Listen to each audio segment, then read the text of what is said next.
Hello, hello, hello. It's been a while. Hopefully this game isn't super loud. It's got a lovely soundtrack. I've been listening to it whilst setting up here. Let's get my camera on. Oh, that's really bright. I did not think my camera was going to be that bright. Holy crap. I haven't streamed in a while, so things are a bit rusty on my end.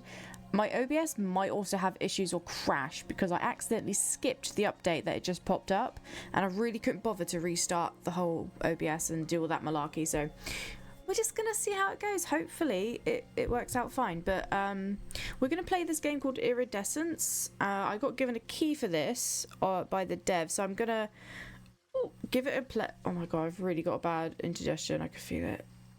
No, it's fine. Fine, it's gone down. I thought it was gonna come up. This game looks really, really cute, and I wanted to give it a go, basically, so I'm really glad that we got access to it. It looks really cute. The soundtrack is adorable so far. So I don't know if I need to... Does this even use controller? I don't think so. We'll have that just sat there, just in case. Hang on. Let's not get stuck on any leads. Whoops. Behave. Okay, I'm a bit nervous because I'm like, I don't want to end up using the keyboard. I don't know what this game's about. Well, we're gonna dive in. So, is it gonna automatically skip things, or are we fine? Okay, so this is like a cozy story game with... I don't know what the story's about, I'll be quite honest with you. I haven't looked into it. I didn't want to spoil it. But yeah, it looks like we're gonna be reading and having a cozy story. I love the art style already. That is so cute. It's so cute. Look at the little paintings.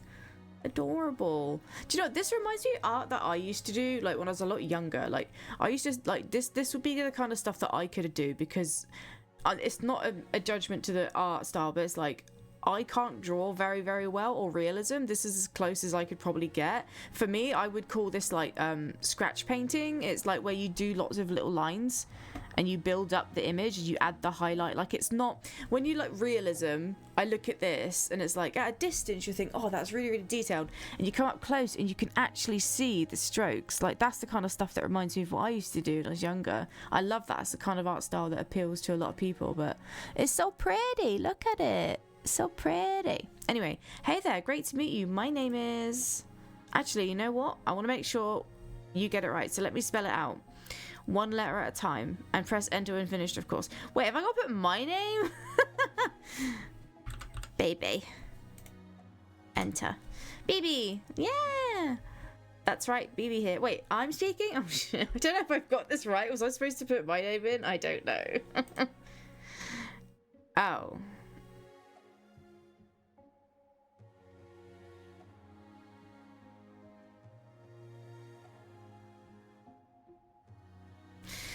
Is this necessary? I feel like this is sorry, already, devs. I was impressed by a lot of things, but having this here is kind of like a bit unnecessary, especially like this end part, because it just feels like everyone else is not as legendary. I don't know. Okay, we're cracking on. I don't like things that are being sort of like forced down people's throats. I just feel like it's unnecessary. It's a story game, but okay, we'll see. My gender apparently has something to do with this, so are we going to romance people, or are they going to refer to me as something? I don't know. I don't know what we're going on here. I thought was unearthing like a cool story, but if I'm involved as the character, does that mean my choices are going to matter, and who I am matters? That's going to be kind of like creepy. I don't want no one romancing me. I'm alright, thanks. I'm just here for the story. Can I just be a bystander of the story? Sure, I've had crushes, but... Oh, no, wait, they're mentioning crushes. Until recently, I'd even tell you that I was in love with some of them, but I'm wiser now. I don't know if it's me talking or someone else. I guess it's someone else right now. I have no idea what's going on. Meeting Kira changed everything to the point where I don't recognize who I was before her. It's like I'm living in a different world entirely. Most of it seems brighter, some of it duller, but everything is much more saturated. Okay. Looking back over our time together on this island, it's hard to distinguish just how much it was genuine. I don't doubt that I was coerced as a means to an end, but the fact that my feelings still linger so forcefully despite everything must mean something, surely. I mean, maybe.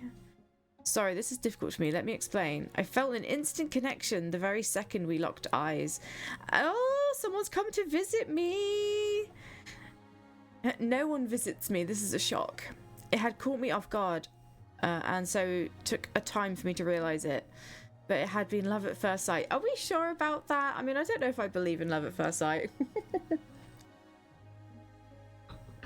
I don't know. I don't know about that one. I feel like we can maybe... I had been really close to someone previously, but I hadn't allowed myself to look at other girls as anything more than friends. I feel like I'm way out of this conversation. I don't know who you are. I'm just here. I've just appeared on the scene. Someone's telling me that they're in love and all sorts. Are they in love with me or someone else? But first, that encounter with Kira meant that I couldn't hide from myself any longer, and I didn't want to. I just wanted her. I'm confused on the narrative already. And it went beyond a physical attraction. We often ended up passionately debating until the sun went down. Even when our views were opposed, I felt only warmth from her. I don't know what's going on, but okay. It didn't matter what we did, whether we ended up laughing until we cried or just sat quietly and watched the world go by. Every moment we had felt precious. I feel like I'm intruding on someone's story here. I don't know what's going on. We were the only people in the world when we were together, and it was addictive. I can't remember the last time I ever felt that way about anyone, I'll be honest. Probably when I was a teenager. You know, young love, your first crush or your first boyfriend. And you're obsessed with each other. I'm not proud to admit it, but I spent the majority of the time we weren't together just longing to see her. That could be dangerous, you know. Even then, I think deep down I knew it was too good to be true. Insecurities and attachment is shining strong there. Knowing the intensity of my feelings for Kira, you may not be surprised to hear that I passed out the first time we kissed. Who kissed who? Did you kiss Kira? Are you Kira? Am I Kira? I'm lost. Sure, initially my heart raced to the point where I was worried I could be having a heart attack, but that wasn't why I lost consciousness. Okay, I'm confused. In fact, it was the opposite. I felt my heart rate rapidly slow as she kissed me. It got slower and slower until eventually my consciousness began to ebb away. Okay. Am I a stranger and you're just telling me all of this? Because I'm going to be alright. just ask for the time. The piercing green of her eyes slowly seeped from her irises as my life force was drained from me and stolen by her. Wait, she murdered you? This took a dark turn. I wanted to move, to pull away, but I couldn't. I was trapped. Was she Rogue from X-Men?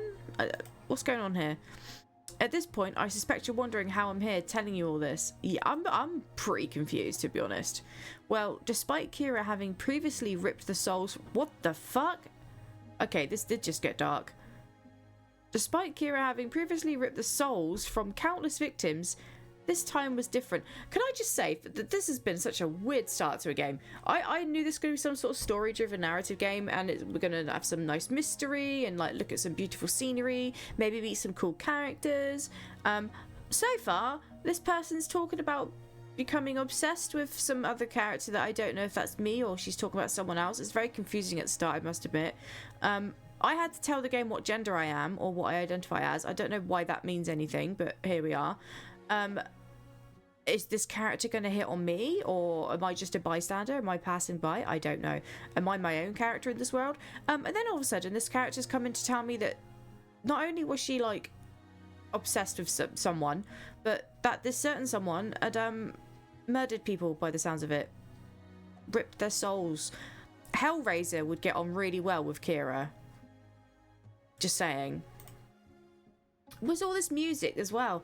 This is dark. I feel like this... Is this a Doki Doki experience? Is it Doki Doki Literature Club? I think that's what it's called. She hesitated just a moment before the last of my life left me and pulled away. What's going on? Once my heart rate... Is that... I feel like that shouldn't be a word. Had stabilized and I awoke. Kira explained everything. Whoa. Is this Kira? Kira was an embodiment of the sea, The daughter of deities. Oh, damn.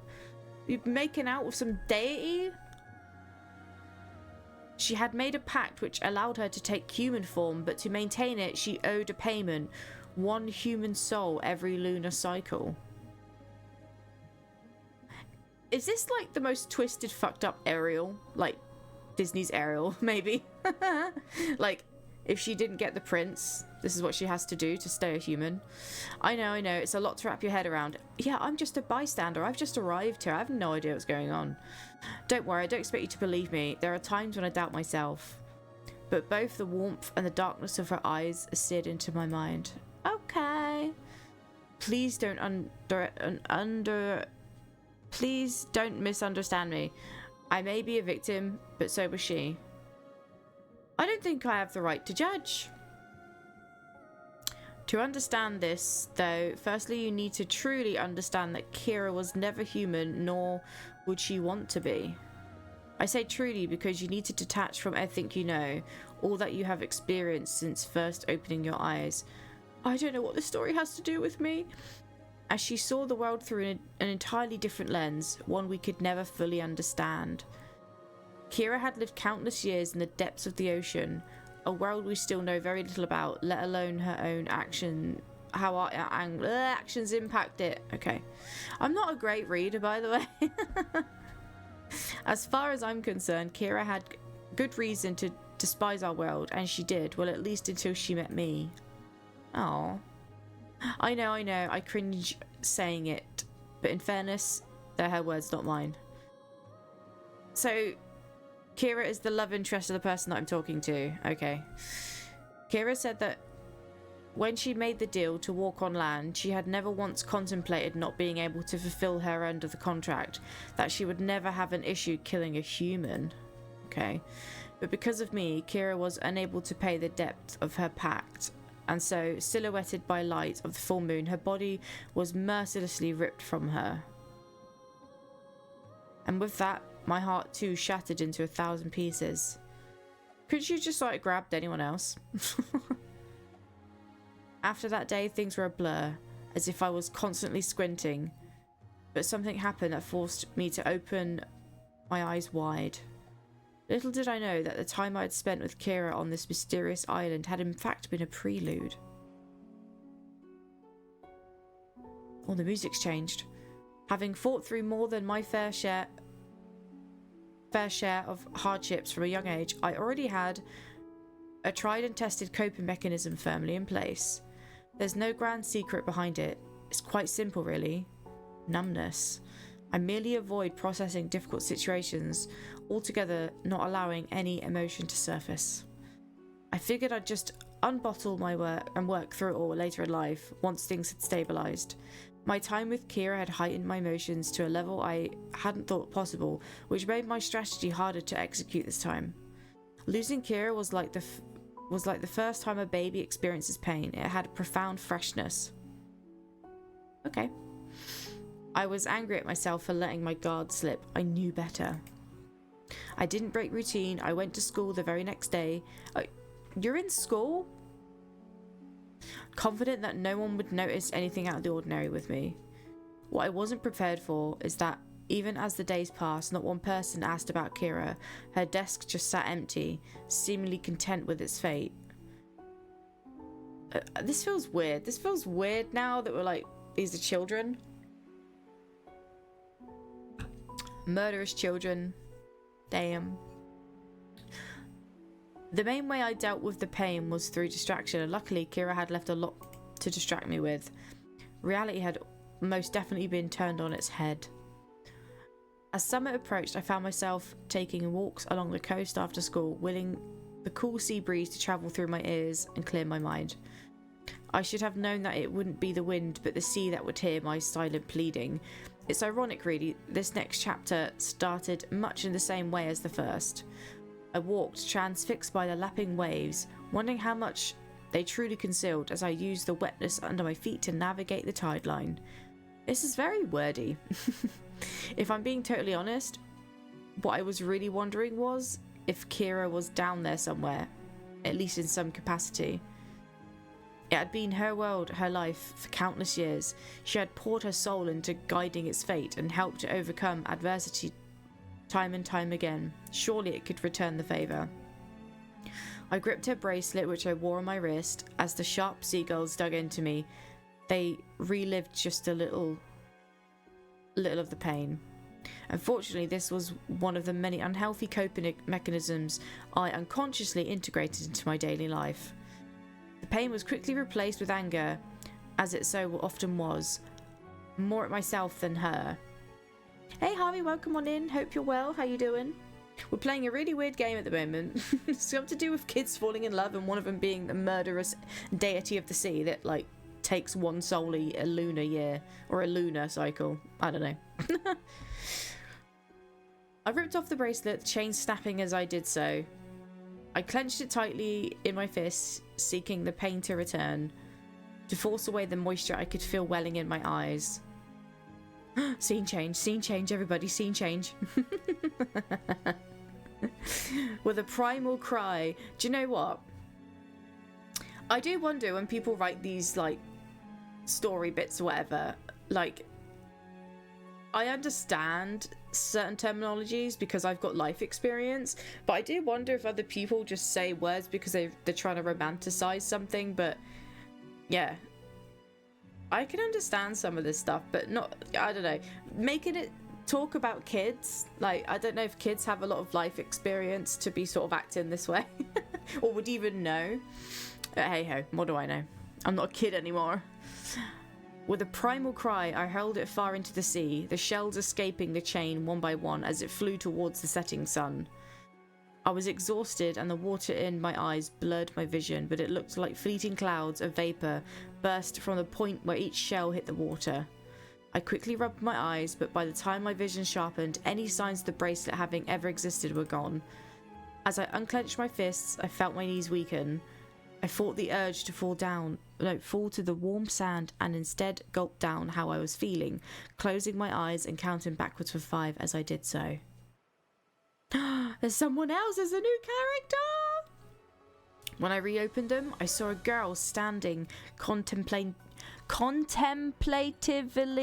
there we go, on the rolling tide, the water rippling around her feet.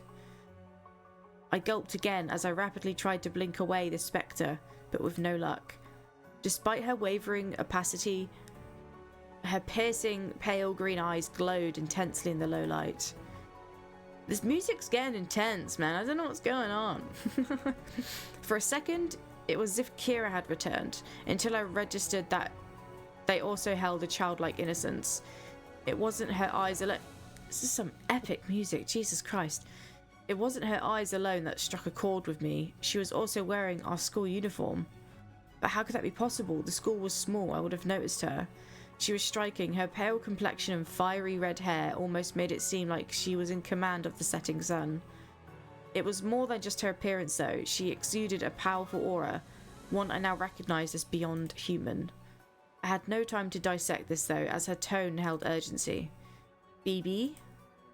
Oh shit, my name's in this now. It's about to be a fight scene. It feels like it. I feel like I've just met like the next boss and like some sort of game where there's dungeons or something. Well, this entity can wait. I didn't need to respond. My reaction was answer enough. Our time is brief, so you'll have to excuse the lack of pleasantries. Melody, okay. My name is Melody, and like Kira, I'm also of the sea. Fucking hell, there's another kid from the sea. It's a deity. We've met a few now. Unconsciously, my eyes widened at the mention of her name. You, BB, are an anomaly. Thank you. That's like the best compliment I've ever had. Thank you so much.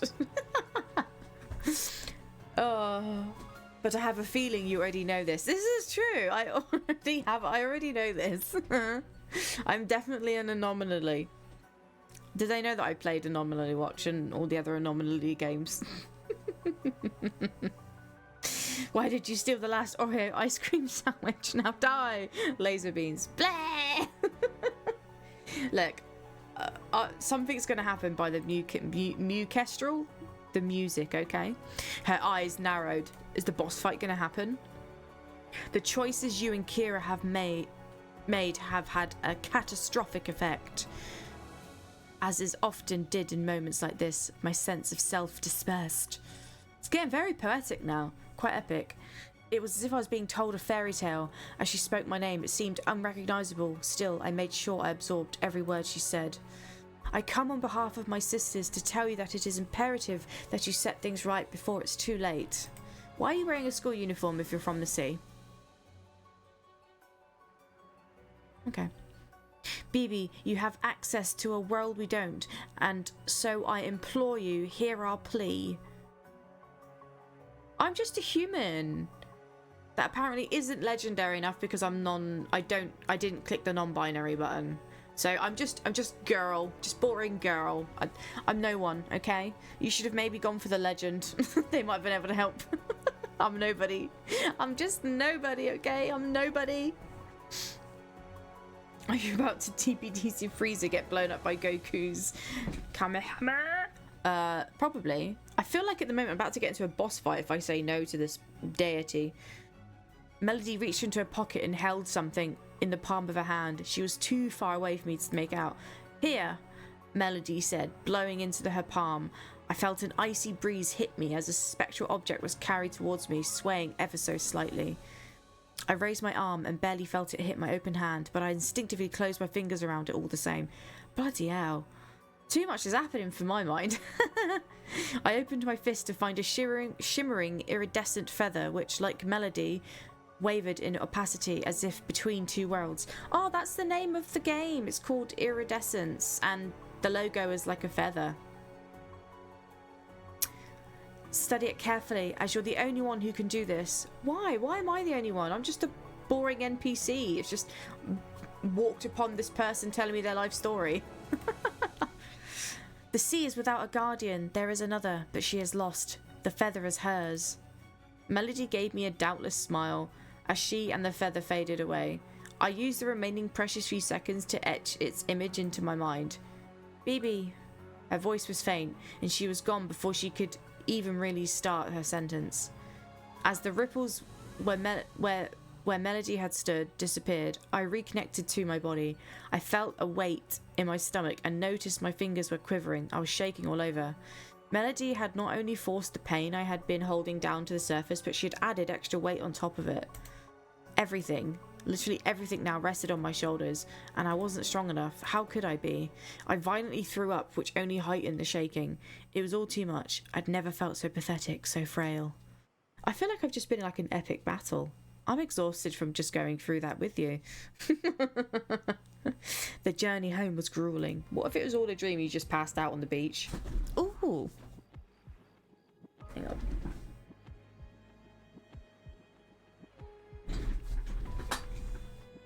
I didn't disappear, I'm here. This is a cute bedroom.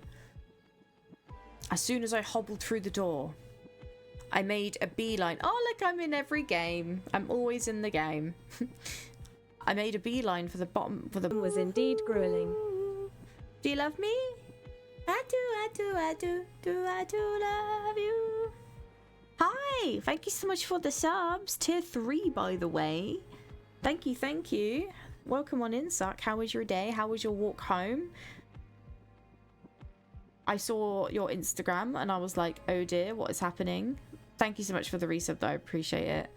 Tier 3, absolute legend. Absolute legend. 47 months. Isn't 48 like the next one? Like the big one? That's a long ass freaking time. We're playing this rather strange game at this time, I must admit. It asked me my name, what I identify as. I should have put Teapot, but there was no option for that. We've met this weird person who just randomly started telling me her life story about falling in love with someone, being quite obsessive, but then this is what I've gathered so far anyway. Turns out they're kids, and one of them got pulled back into the sea quite aggressively, like ripped from her body or whatever, and yeah, it turns out she has to suck the souls once every lunar cycle to stay human. And they're all of child age, like in school. So yeah, that's quite creepy. Anyway, that's how we're getting on right now. I play a strange game, shocker. I didn't think it was going to be strange. I thought it was going to be a nice cozy little, like, you know, story narrative game where people can listen and cozy on it. But it's looking a bit dark, I must admit. It's gone a bit dark. I don't know what my job in this is, but I've now been given a feather, apparently. Or I could have just been dreaming it all, but you know. As soon as I hobbled through the door, I made a beeline for the bottle of pills in the cabinet. Hands still shaking, I reached in and took one. That's not a great idea. Slumped against the wall, I waited for what felt like forever, but the shaking didn't subside. We've just taken a load of bloody pills, I wouldn't be surprised. For a split second, a longing I thought I'd trained away came creeping back. I wished more than anything that I had someone to look after me. See, I can agree with that. I wish I had someone to look after me as well. I really do. I took another pill. Relatable. And another. So relatable. I closed my eyes tight and waited again. Nothing. I picked up a fourth pill, panting heavily, sweating profusely. What pills has she taken? You can't take that many. 2 was like probably your max. As I reached towards my mouth, the combination of my clamminess and the violent shaking sent the pill flying out of my hand across the floor. Without making a sound, tears began streaming down my face. Can I do that? Nah, I feel like I'd need to make noise to like be able to cry like that. Anyway, I pulled myself onto the bed as my body writhed. I can't say that word. That's weird for me. Anyway, I gave up trying to resist and let the pain take control. You never want to do that. Until eventually, it took all I had to give.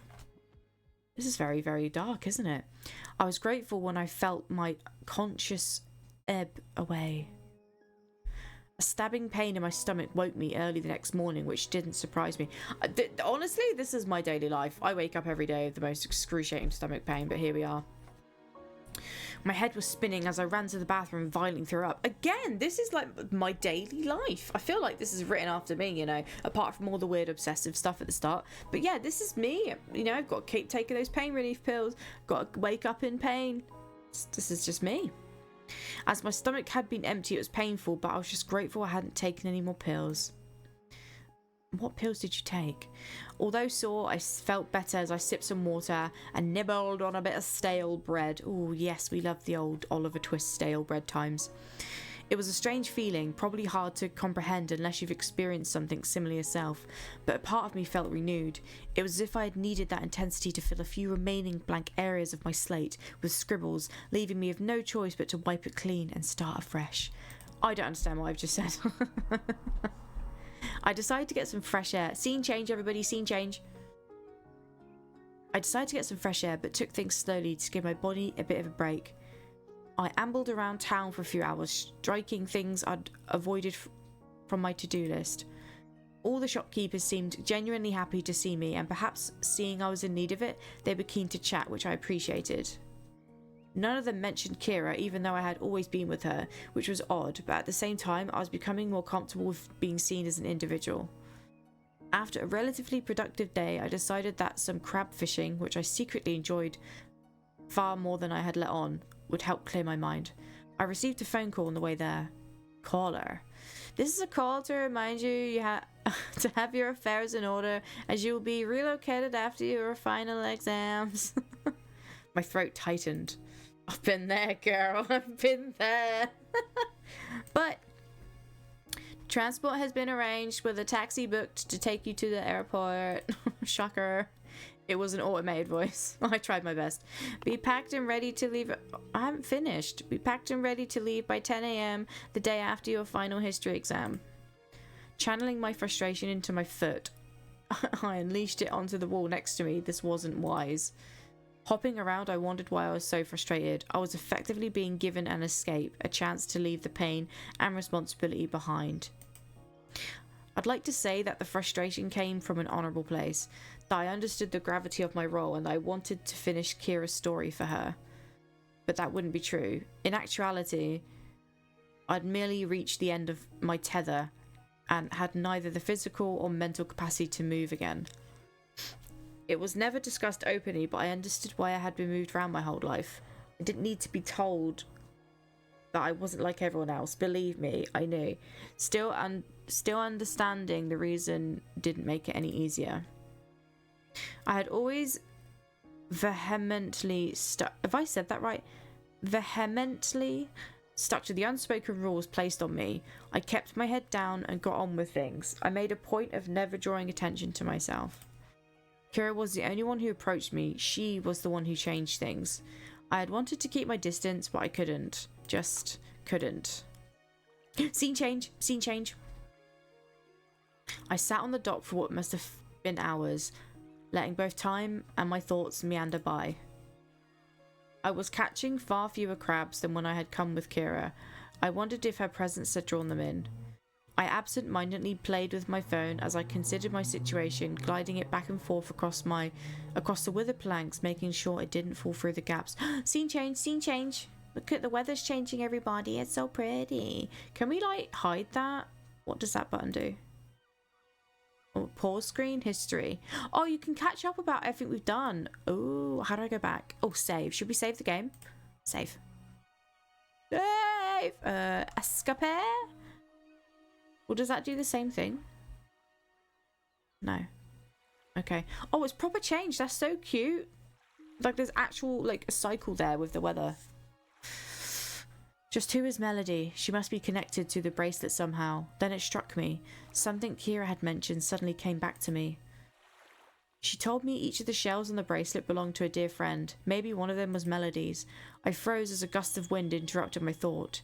It sounded like it carried a single note with it, almost as if someone or something had flown past. We all constantly experience things that are out of the ordinary. The brain is good at brushing them off, keeping reality rigid. If something like this had happened previously, I probably wouldn't have given it a second thought, but my eyes had been opened. I was learning to listen more. Someone was trying to tell me something, I was sure of it.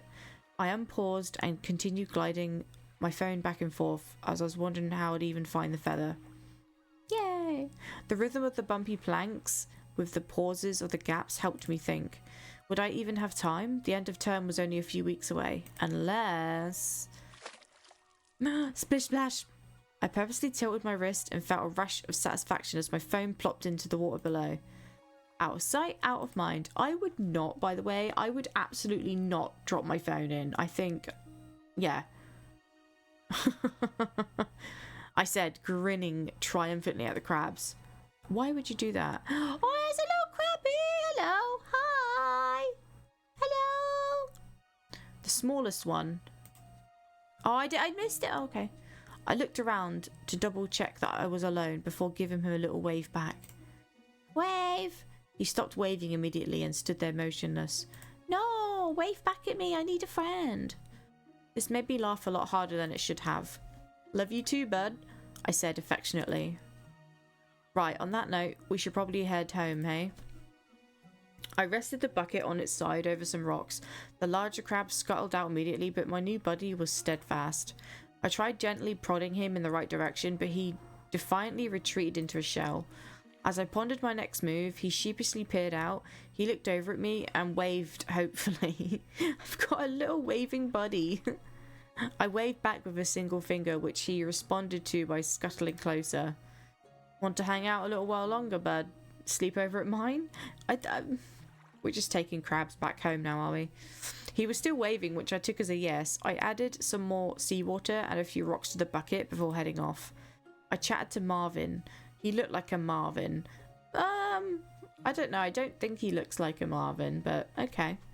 On the way back, as he excitedly scurried around his holiday home.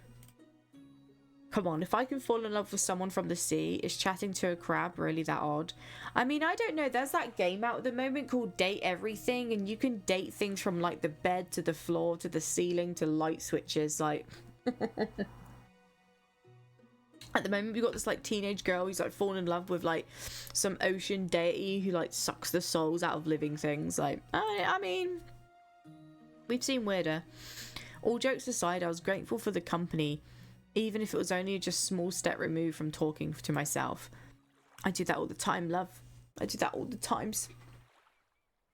I fell into a deep sleep that night, which was something I desperately needed. Scene change, we're back home. I felt a sense of peace when I woke up. Warmth emanated from the window. I buried my head under the duvet to try and delay my transition into the waking world.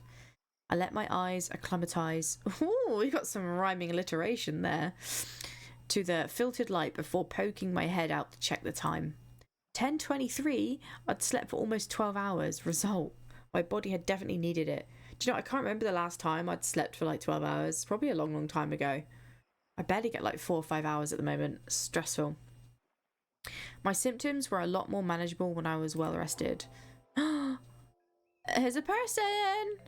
I looked over at the table to see how Marvin was faring, but he wasn't alone. I quickly darted my head back under the covers and heard the giggling of a little girl. Was I still dreaming? I squeezed my eyes shut tight before poking my head back out. I opened them slowly. Nope, she was definitely still there. ISL? ISL? An arsehole? ISL? Can we just call you Aya? Because I'm going to struggle pronouncing that. I'm mispronouncing it. But is this the crab or is this something else? She chirped cheerfully, but maybe it's not the crab. What's your name? Bibi. I responded hesitantly. Well, it's nice to meet you, Bibi, she chirped, still beaming. And this is Marvin, right? She pointed inside the bucket she was hovering over. I nodded matter-of-factly. Matter of fact. Wait, how does she know his name? He says he likes his name and the bucket, but that you're a bit of a downer. He also says he's hungry. Oi. Oi is rude. We don't say oi. It's very rude. I was about to launch into 100 questions, but I was promptly cut off. Let's go to the beach and catch him some brine shrimp, Aya said with a forceful look. Oh, I've got multiple choice. I love this little pearl. This iridescent pearl is really cute. Oh, look at the eyes. Okay, give me a couple of minutes to get ready. Hold on, I've got some questions for you first. Yeah, I'm going to be inquisitive. Her expression didn't change. We can talk on the way. I went to the bathroom, splashed some water on my face, and absent-mindedly threw on a t-shirt and a pair of shorts. Aya looked up from the bucket and smiled as I re-emerged. Ready? She asked, holding out her hand. I couldn't help but return her smiles as I took it. Scene change, we're out and about. The journey felt reminiscent of walking a dog. Aya was very energetic, constantly bounding ahead to take a closer look at something before running back seemingly overjoyed and taking my hand. There was something very charming about her expression as she ran back. It was accomplished, almost smug, and it made me chuckle every time. It's okay, you don't have to be shy. I like questions. Okay then. How old are you? Where are your mummy and daddy? Yeah, what the fuck? Her brows furrowed as she concentrated. I don't think I can remember my mummy or daddy at the moment. She looked away. It's okay, I remember they love me though, so I'm not lonely. Why were you in my room this morning? Because you're my friend. She looked determined. The fuck? Have we met before? I don't remember exactly, but yes, I promise we're friends. You don't remember. I don't know the words to say it. There is a moth in my room now, guys. Wait, that's gonna really wind me up. Oh no, it's gonna like run away. Oh, I hate moths. Oh, please leave me alone. I'm just a baby.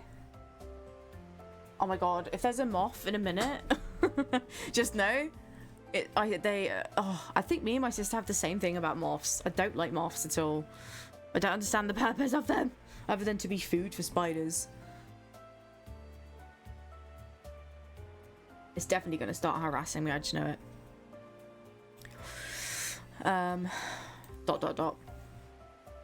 Aya, did you come from the sea? I didn't need a response. I saw her cheeks flash as she looked away. Hi Harry, how are you? Welcome on in. Have you had a nice day today? We're playing a really weird game. I say weird because I've been thrown in the deep end. Do you know why you've come on land? Without turning back, she shook her head. I paused for a minute considering my words. I'll just have to find out together. Aya hesitated before looking over at me. Her eyes glistened with moisture. Moist!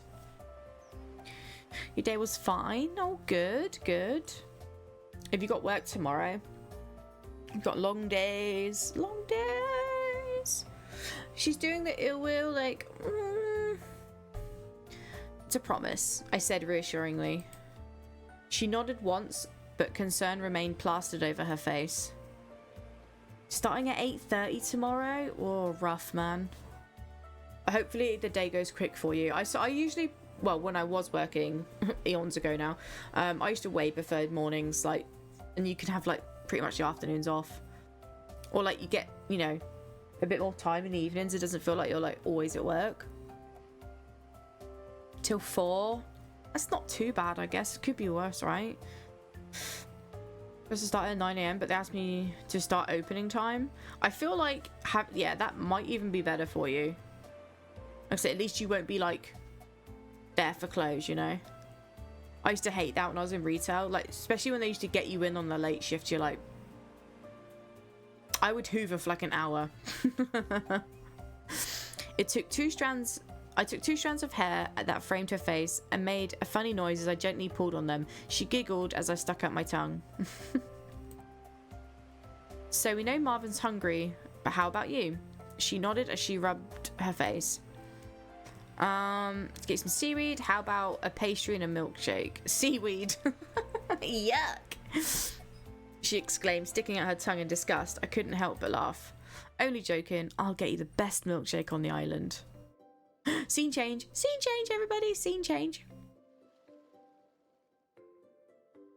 9 AM usually better for me as I get up sluggish, tired, and crabbit. Oh god. So you gotta give yourself that extra hour in the morning.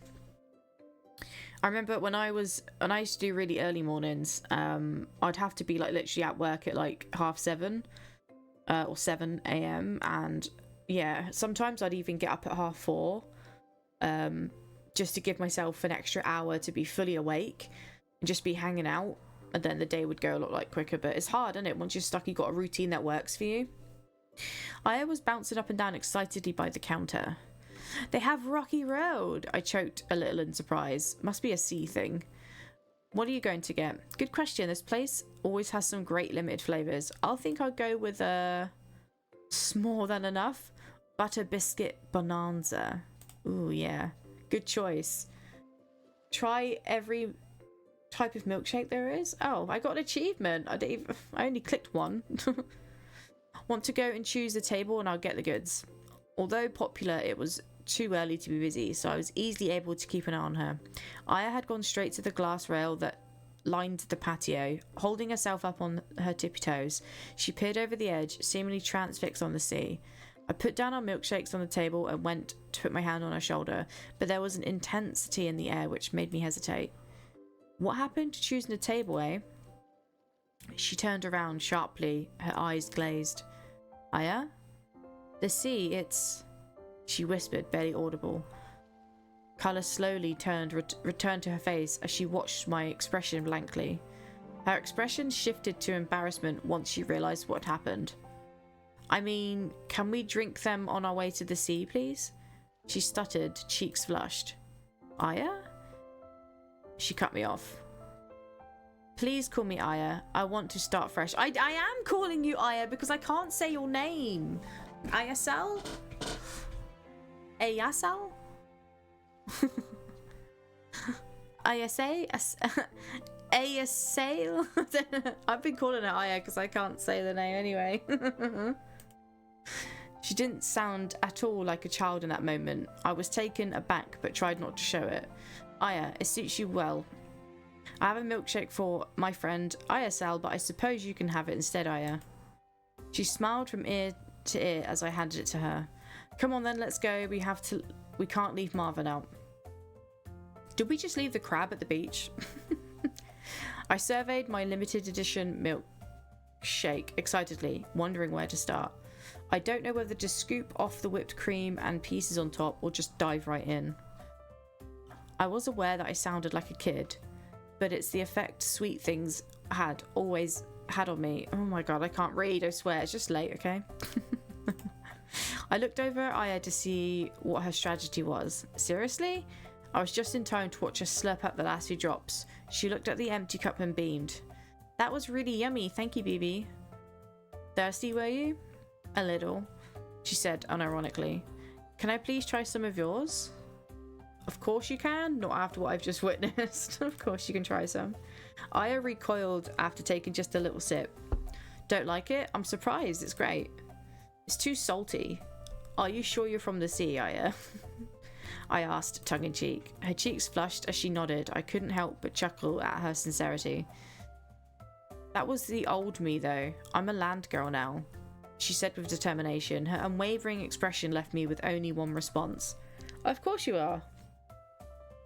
I offered up a reassuring smile, unsure whether it effectively masked my apprehension. That's a lovely accent you have. Hi, Zaradu. How are you? Welcome on in. Maybe it was due to my own fragility, but I had an overwhelming urge to protect her, to keep her safe. This random girl just showed up in my bedroom, by the way. And now we're having milkshakes together? What? Don't get me wrong, I understood how odd the situation was. I never lost awareness of that, but the warmth I felt for her didn't feel out of place. I suppose a part of me instinctively knew how important she was, not necessarily in terms of Kira or Melody, but to my own story. Scene change, scene change. Why can't that happen to me? Wait, what can't happen to you? Can I bestow you with a wish? Just some random girl in your room? I mean, you don't want this one in your room. No, not these ones. This story is pretty weird so far, Zaradu. It started off pretty random, then pretty dark. Like, these teenagers fell in love, but one of them is like a sea deity, and because she didn't suck the life from the girl she's fallen in love with, her body got ripped from her and dragged back into the sea, and then some other deity come and was like, you've got to save this other world and my sisters need your help. And all the while this schoolgirl's like, I want to kill myself, I'm in love with this girl that got taken back to the sea, and whose only reason she could stay on land was to suck the souls of a human every lunar cycle. And now all of a sudden I've got this even younger child randomly in my room the next day. Oh, we also have a pet hermit crab called Marvin. That's what I've gathered so far. It's pretty dark. He's saying, I don't want someone who sucks. Must be of age too. Oh, I'm too old for that nonsense now, Zaradi. Yeah. I helped Aya scale the somewhat dubious path down from the cliff top to the beach. As soon as we reached the bottom, she ran straight for the tide line and jumped up and down in the wet sand, giggling. What happened to catching brine shrimp? I inquired, trying to shield myself from her frantic splashing. Can we play a bit first, please? I put my hands on my hips. What? We haven't come to the beach for fun, young lady. I'm going to be rude about it. Had to collect mail. Any battles? No, we've just ended up adopting this like other child, some other magical child. And our crab is starving because the little magical child wants to play in the sea instead of collecting the shrimp that it so wants, so. but she couldn't think of a solid argument. Fine, only for a bit, I said in a fake defeated tone. A bit ended up being the majority of the day. I taught Aya how to play chicken with the waves, and we hunted for shells in the sand. We also dug a hole in the beach that made a path to it from the sea that filled up with water as the tide came in. After sitting proudly in our makeshift pool for a while, we decided to go for a walk to dry off. There was a strong breeze, which was great accompaniment to the beaming sun. Scene change. The first digit was start of a 3 these days. I absolutely agree. Yeah. I absolutely agree. I don't think it's ever going to happen for me, but, you know. After a short distance, dark rocks began to poke out of the sand, gradually driving away the golden grains until they dominated the shoreline. I know a beach like that. I was stunned. It was a stunted victory, though, as they looked easy enough to clamber over. I asked Aya if she needed a hand all the same. She looks scared. What's up? Can I go round, please? We can, but there could be rock pools up ahead, I said enticingly. I don't like rock pools. I was a little taken aback. What kid doesn't like rock pools? Convinced she'd have fun if she gave it a go, I tried talking her into it. If we're lucky, there may even be some little critters to look at. Aya looked like she was on the brink of tears, and the penny dropped. Despite everything, I wasn't used to looking at the world from anything but a human perspective. I'm really sorry, Aya. I tried to be more thoughtful. I'm not mad. Her voice was shaking a little. I'm sad. Aya sniffed, rapidly losing her composure. They must be so scared, trapped all alone, away from their families. They're just like me.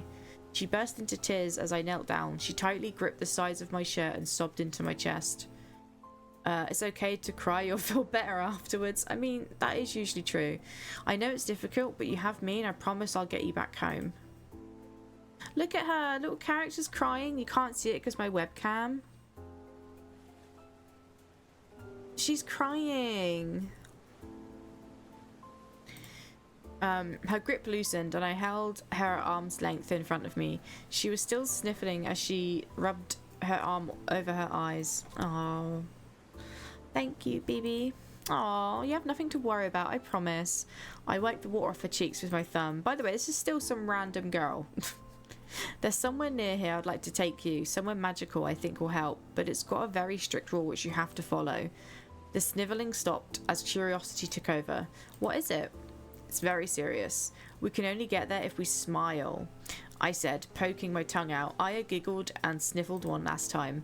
Right, hop on, sailor, I said, patting my shoulders. It's not much further. You can be our lookout. As I waded through the water and around the rocks, I tasked Aya to make a telescope with her hands to look out for pirates. Captain, I see seagulls ahead. Oh no, one's landing on us. And with that, Aya battered her hands around, pretending to ward off an aggressive seagull.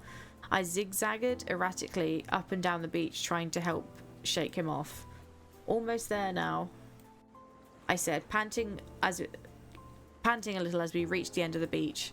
There were rocks as we could use as makeshift staircase to make our way up the cliff. Offer to let Aya down, tell Aya to make sure she's holding on tight. Yeah, we can do that. We've already got her on our shoulders, right? The rocks were large and mostly smooth, so it wasn't a difficult climb, but I played it up to the drum up excitement.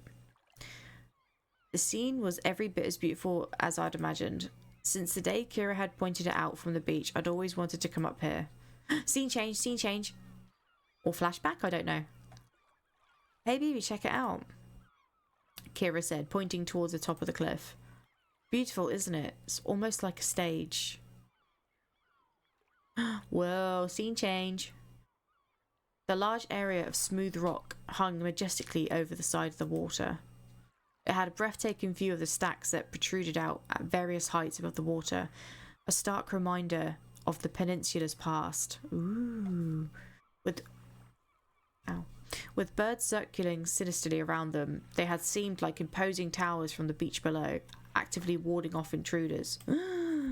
From this height, though, I could see that they were in fact wonderful homes that provided shelter and a great vantage point for their guests. It's amazing what different perspective can make. Hey, guess what? What? It's a special stage just for you. We're going to throw this kid off the mountain. Bye! Aya's eyes were wide, sparkling in the sun. Look, her eyes are sparkling. The whole sea is your audience, well, and me if you don't mind. I'll sit and watch, I said enthusiastically, crossing my legs. What should I do? Whatever you'd like. Dance, sing, or just jump around. I don't think I can do it very good, but there's a song I used to sing with Mummy. Great, I'd love to hear it, I exclaimed, consciously emanating encouragement.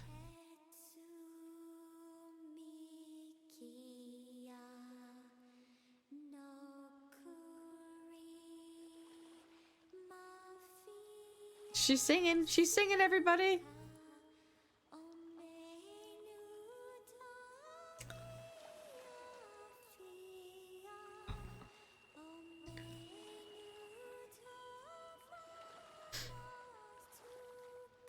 She's singing a song.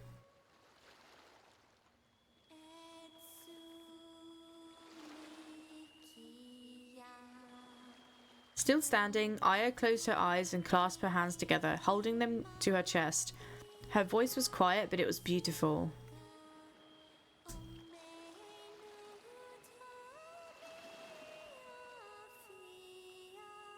think it's repeating. She sang in a language I haven't heard before, but the words held a layer of sweetness as they wavered softly like silk on a calm sea. The ocean breeze cautiously accompanied Aya as it squeezed through nearby nooks and crannies, as if trying to get a closer look, but at the same time, consciously avoiding disturbing her. The lapping of the waves on the rocks below helped keep the erratic beat. Somehow, Aya was in perfect synchronicity with the world around her. After a few minutes, the song gradually tailed off. I longed for it to continue. Aya opened her eyes. What's wrong? I hadn't realised that my cheek was wet. I wiped the streak away. I was lost for words, but Aya still heard me. Thank you, she said as she took a bow, an arm in front of her chest. As I reconnected with reality, I noticed that the sun was beginning to set. Aya followed my gaze. We should get back. Feed Marvin before his bedtime, which in reality meant that it probably wasn't far off Aya's bedtime. She looked disappointed. Yeah. What'd you say we buy Marvin a new home on our way back? Okay, I'll help choose. Scene change. Oh, we're in a cute little shop. This is adorable. Look at the little plushies. They're so adorable. There's a big one there. We got little items. As soon as we walked through the door of the pet shop, Aya ran over to a shelf crammed with soft toys.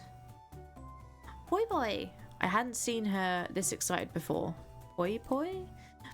I repeated, baffled. She looks just like a friend I used to have. Oh, it's a Kami from the Kami Critter series. They've become really popular recently. Each Kami is a guardian of something, apparently. No idea what this one's meant to be the Kami of, though. Poi Pois and Opisthotheus. Fucking hell, I'm not saying that again. Aya exclaimed disgruntledly, stumbling over the word as little as she hugged the toy tightly. I made a mental note to only hang out with humans in the future. You're never going to put that down, are you? Nope. Aya carried Poi Poi around the store, showing it made various tropical fish and explaining what made each one special. Needless to say, I purchased it along with a small fish bowl and some food for Marvin. So she just blagged herself a free toy then. She was like, you'll buy me this. This is the one that I'm going to have. If not, I'm taking it out of the store with me. Our first course of action, after Aya had introduced Marvin to Poi Poi, of course, was making sure that everyone had somewhere comfy to sleep. That moth is back again. Aya translated for Marvin to make sure that we set up his home exactly as he wanted. He was quite particular. As I had a spare futon, I offered Aya the bed, which she insisted we build a pillow fort so that she could sleep on the floor next to Marvin. I had some studying to do, but Aya was more than happy chatting away to her new friends. That moth is going to piss me off! She sat with Poi Poi on the left and a Marvin on her right, and they formed a semicircle. It was sweet to watch Aya ask Marvin questions about his family, and then listen intently and nod as he chirped in responses. She's just talking to a fish. Imagine waking up one day and this is your life. I'd be like, what the fuck? From their conversation, I gathered that Marvin was only a bit older than Aya and was excited to be on an adventure. Aya replied by saying that she felt very lucky to be on an adventure with her friends. Marvin waved enthusiastically in agreement. I decided to take a break from studying and use the opportunity to ask Marvin some questions through Aya, as after all, how often do you get to access the inner workings of a crab? I decided I'd start with the basics. So what's it like being a crab, buddy? Marvin responded with a few low-pitched chirps, and Aya laughed. He says it's fine. Wait, why did you hesitate? Marvin chirped some more and more again. Aya laughed. I can't really translate it, it wouldn't make sense. I furrowed a brow. Hold on, let me think. Marvin chirped again. Oh yeah, something like in the brine everything is fine. So things are better in the sea than on land? It's more because Aya is cut off by the enthused chirping. Marvin says that he was always told to avoid humans, to stay in the sea, but he would still scuttle further up the beach than he was allowed so that he could see for himself. One time he got captured by a girl who was really scared, but she ended up being very nice and they played together for ages. After then, Marvin had always wanted to see more of her world. Marvin chirped again. He said to say thank you. I was a little choked up by his sincerity. I didn't know what to say, so I went over and lightly stroked his head with my little finger. He squirmed in response. Right, back to studying. Don't stay up too late, you two. She just fingered a crab. Well, she didn't. She stroked it. She was like, oh, my little pinky. That's a bit weird. 3, Aya said, scooping Poi Poi up. I think Poi Poi's already asleep. Aya held Poi Poi in front of her, studying her eyes. Oh yeah. It wasn't long before the room was quiet again. Aya had fallen asleep with a big smile on her face, and seeing that the motley crew snuggled the motley crew snuggled together on my floor filled me with warmth. I slept well that night. Scene change. Kind of. When I sleepily looked over at my alarm clock, I noticed that the date was flashing. That only happened when I had something in my calendar. Wednesday. Wednesday, of course. I had signed up to go on a school trip. I groaned. I normally dodge that kind of thing, but Kira had convinced me to sign up for it. She said it was important that she went, but didn't want to go alone, that she needed me. Morning, sleepyhead.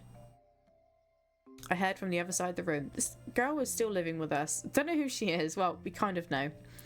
I had been looking out the window, perhaps watching the sea. Why did you groan? I forgot I had a school trip booked for today. I need to call up and get out of it. I love school trips. Can I come? Is it going to be fun? I'm not sure, to be honest. Kira kind of dragged me into it. It's a tiny islet just off the coast.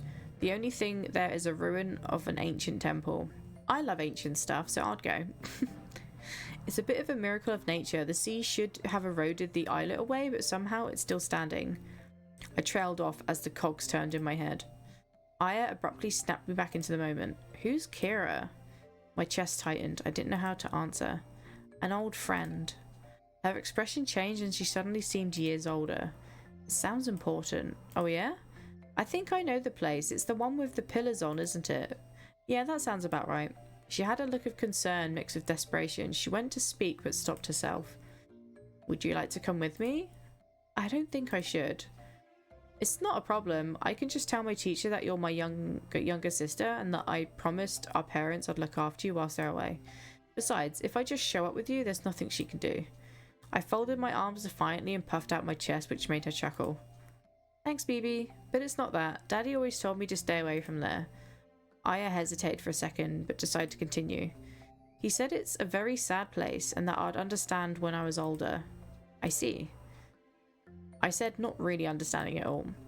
You're older though. It's okay for you to go. I think it could help us. I can go, but I'd be worried about you being here by yourself. I'm not alone. We'll all look after each other. Aya looked lovingly at Poi Poi and pointed in the direction of Marvin, who waved in response. This poor little hermit crab. We'll be good, I promise. Okay. If you're 110% sure though. Aya got my satchel from the side and handed it to me. I'm sure. Okay then, standard rules apply please. Best behaviour and no leaving the house. These are like, this is so random. Like, I feel like this actually genuinely is a sister now. She just randomly showed up in our house one morning. And now, like, we're looking after her. There's sandwiches, cake, and strawberry milk in the fridge when you get hungry. I'll be back for dinner, but if you need help with anything, knock on Mrs. Lambrew's door. Just opposite. She's very nice. This is such a confusing story, I must admit. If you want me to come back early, she can contact my teacher who will let me know. I said slowly, backing towards the door, on the fence about whether I should actually leave. If you change your mind, I won't be angry. Aye aye, Captain, she said with a salute. With slight trepidation, I slung my satchel over my shoulder, ruffled Aya's hair, and gave the room a final once-over before shutting the door behind me. Scene change, scene change. I stood slumped over the edge of the rail, watching the wake from the boat disrupt the calm. Sparks of light danced euphorically on the surface, seemingly oblivious to the disturbance. Despite it being an uncomfortably hot day, the cool water didn't look as inviting as it once had. Instead, I felt a knot form in the pit of my stomach.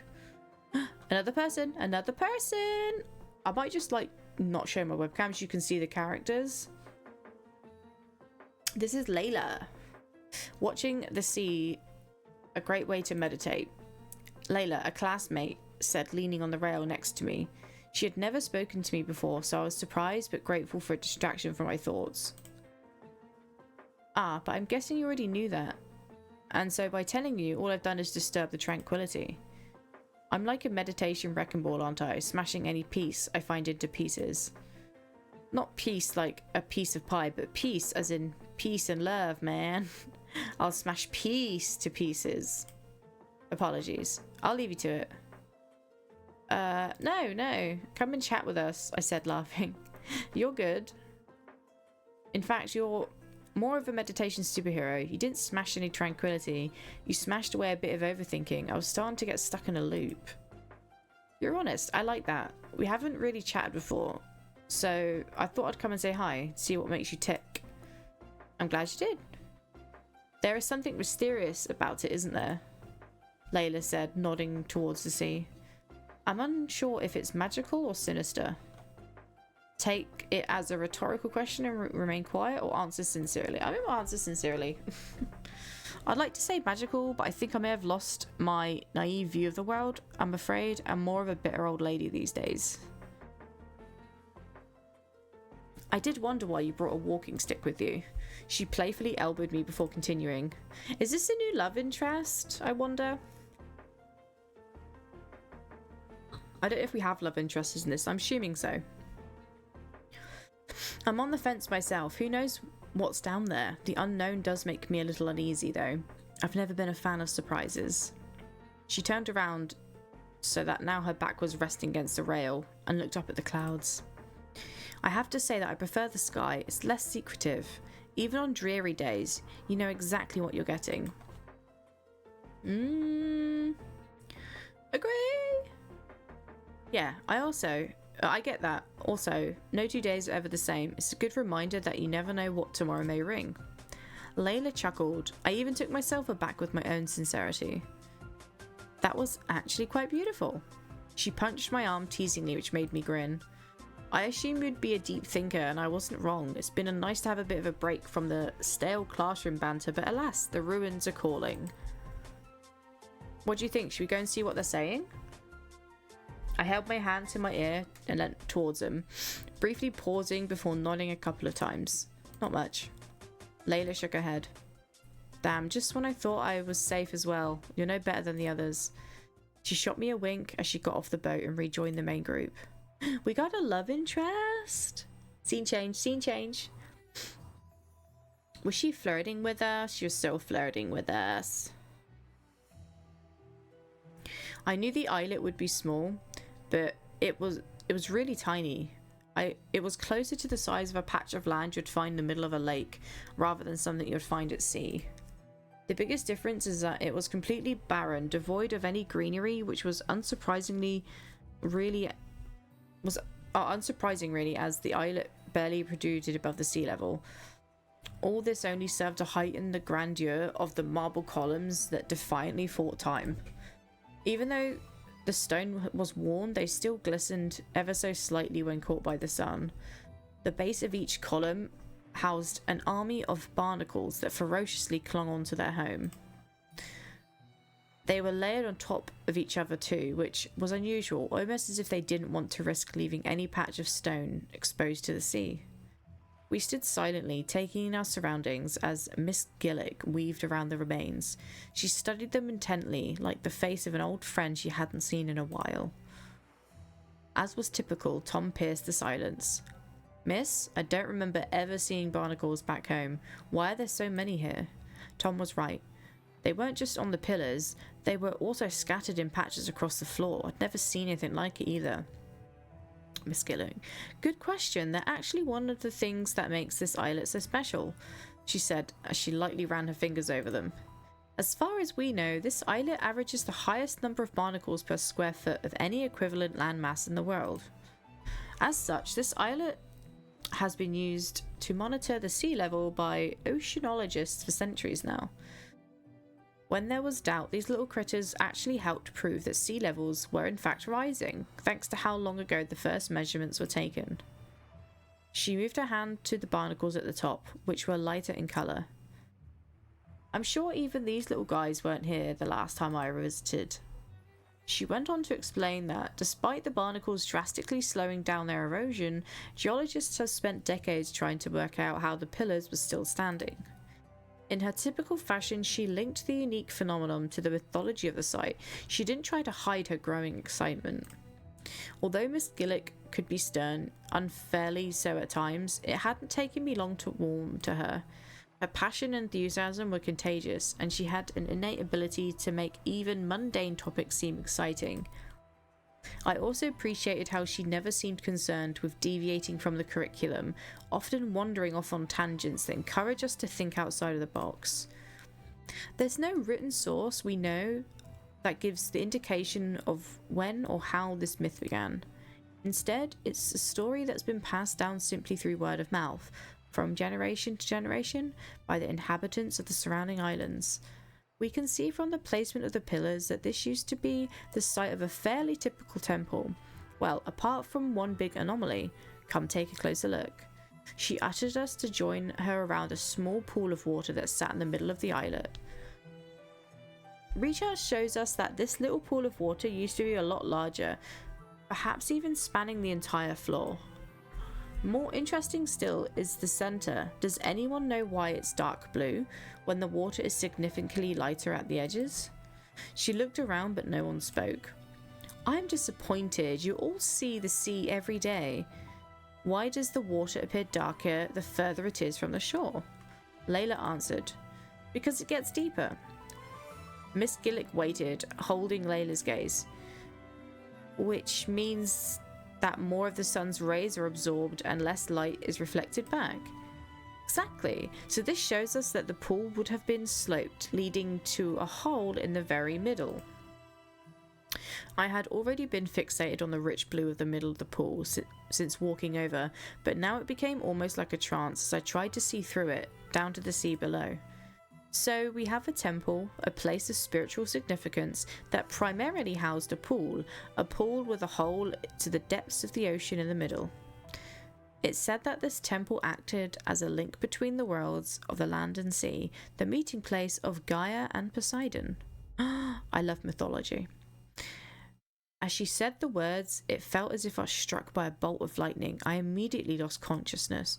I was harshly awoken by a sharp pain in my back. I was wet too. Was it blood? As I reached for my back, I realised I was in shallow water. I felt my eyes roll as I rapidly blinked, trying to reconnect with reality. Scene change, everybody. Oh, is this what the temple looked like? This is so what the temple looked like. Maybe she's slipping through time here to like be able to get to this like area. That's interesting. I was literally imagining something similar in my head about this place that they're describing, like this is what it would look like. Itchy days. There were gaps all around me. What was happening? The moonlight was bright, but it was obscured. I was in a building with no walls, but there were pillars, and beyond the pillars, the sea, spreading out into the blackness in all directions. I was in the temple Miss Gillick had described, but how? Was I dreaming? Had I died? There were people here too, wearing colourful tunics, standing around the pillars, watching the pool. One of them reached out to me. Are you okay, kid? You must have lost your balance. I took his hand and he pulled me up. He took a step back so that I could stand in front of him. No harm done, the ceremony is about to begin. He rested one hand on my shoulder and gestured with the other to the half-submerged crowned figure that stood imposing in the middle of the pool. Look at that! It's a thing! The figure responded to the man with a single nod before speaking in a booming voice. Thank you all for being part of this momentous occasion. As decided by the fates, from this day onward I graciously relinquish my title to the sea's new guardian. She has always been a brilliant ray of sunshine, even on grey days, and I'm so happy that her light will finally have the reach it deserves. It is my great honour to formally introduce you all to my precious daughter. And with that, a head gracefully emerged from the water in front of him. It was Kira. I went to shout her name, but no words came out. With all of us bearing witness, do you vow not only to protect the world of the sea, but to continue nurturing our sacred alliance with the land so that both worlds may prosper? She bowed her head sincerely, her pearl tiara glistening in the moonlight. You will be magnificent, my heart. The vulnerability and sincerity of his words made them palpable, touching all those present. I hereby dub this new era the Pearlescence. His voice boomed as if being shouted from within my mind. His words echoed, my consciousness ebbed. I heard the crowd erupt into applause as I felt myself fall into the blackness. Bibi? Layla exclaimed with a sigh of relief. I was back with my class. Layla was kneeling next to me, and Miss Gillick stood above me, concern plastered all over her face. Oh gosh, are you okay? My upper back ached as I raised myself up with my elbows, but the pain wasn't intense. Slowly now, that was a bit of a bump you had. Yeah, you went down pretty hard there, champ. Layla said softly, supporting my shoulders. Sorry, I said sheepishly as I felt my cheeks flush. That's quite alright. Do you feel any pain anywhere? As Layla helped me stand, I noticed I was sore in a few places, but I hadn't done any serious damage. I'm okay, really. Okay, keep an eye on her, please, Layla. Layla closed one eye and moved the others towards me. That reminds me, our driver's been giving me evils, which means we don't have much time left, so I'll continue. Do speak up, though, if anyone needs anything. Tom went to speak. Apart from you, Mr. Fote. The class snickered. It said that as the harmony between our worlds began to dissipate, the temple crumbled away, and along with it, so did the communication between the two gods. Over time, the distance grew, leaving room for a new age of bitterness and ill will to prosper. Despite the temple's current state, it is said that during nights when the moon is full and clear, the pool still functions as a mirror between worlds, providing a glimpse into what once was. Out of respect for this myth, no boats travel near here on such nights. The tide had risen significantly during our brief time on the islet, as the ferryman politely pointed out, explaining that the aged dock wouldn't remain usable for much longer. Miss Gillick completely ignored him and continued her exposition. Meandering around the pillars, Layla shot me a grin. It's almost impossible to accurately imagine how this temple would have looked in its heyday, but what I can tell you for certain is that there was no other temple like it. My last question for the day is, from the style of these pillars, during what period do you think the temple was constructed? The ferryman was anxious, watching the water visibly rising over the dock. I will give you a minute to take a mental picture, and you can each give me your answers on the boat. Tom had begun to pull out his phone out of his pocket. So nice of you to give me a present, Mr. Fote, she said, holding out her hand. I was only going to take a picture like you said. You know I chose my words carefully, young man. You get it back at the end of the day, if you don't draw any more unsolicited attention to yourself before then. After Tom reluctantly relinquished his phone, we hastily boarded the boat, which, to the relief of his owner. I returned from the trip not only knackered, but a bit out of it. The vision I'd seen after passing out, coupled with the stress of leaving Aya alone, had worn me down. I sighed, as in my haste I had inserted the wrong key into the keyhole. I consciously wore a smile, though, as I opened the door. Sorry, but I wasn't able to bring you back My voice tailed off before completing the sentence. Aya? I called, trying to keep my composure. Surely she was just in the bathroom. There was no answer. Aya! I called again, no longer masking my anxiety as I frantically surveyed the small apartment. If you're hiding, you need to come out. This isn't a game. As I raised my hand to open the cupboard door, I could see it shaking erratically. Shit, the exhaustion and stress was causing my motor functions to start to waver. I noticed out of the corner of my eye that Marvin and Poi Poi were also missing. Maybe Aya had taken them somewhere. Damn, how could I have been stupid enough to trust a little kid with their own well-being? What was wrong with me? I gritted my teeth as I resisted the urge to hurt myself. I needed to be stronger. I rushed to the bathroom and took a couple of pills before grabbing a jacket. The cold had started to become bitter in the evenings and I didn't know how long I'd be out. Go to the beach or go to the milkshake parlor? I'm gonna say milkshake parlor. It would be closing soon, but she had acted strangely when we were there before. Had she seen something that made her want to go back? At the very least, hopefully someone there would have seen her. Scene change. I was lucky. Mike was working that night, and I had built a bit of a rapport with him. Mike, you didn't happen to see a young girl with blue hair here? I thought she had grey hair. Okay. Blue hair? I'm afraid not. I'm sure I would have remembered that. You look worried, BB. Is everything alright? I didn't stop to answer. My heart sank. I needed to get to the beach. As if strategically deployed, a low-lying fog had settled on the waterfront, which further thickened in the darkness.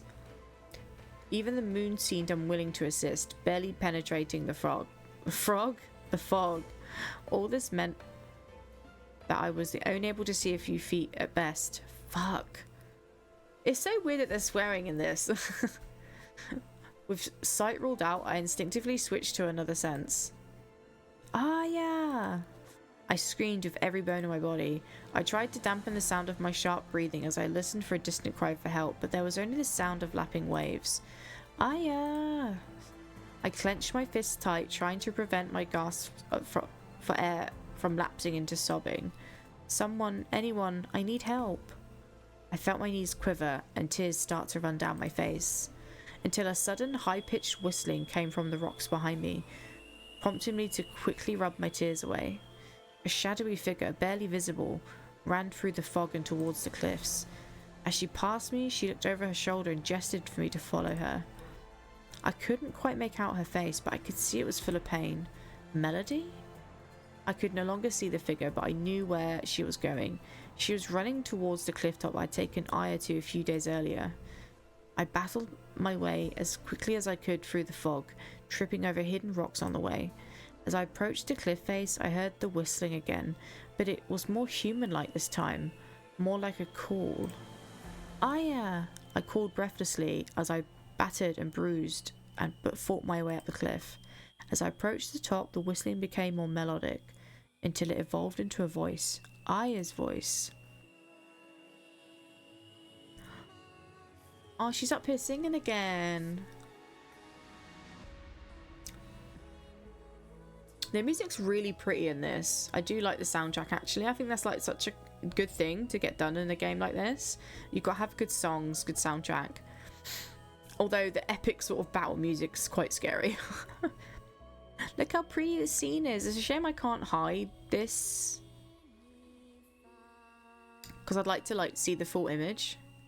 Okay, can I just like screenshot that? There we go. The top of the fog sat just below the stage, with everything above it crystal clear. Does that like play automatically? I suppose so.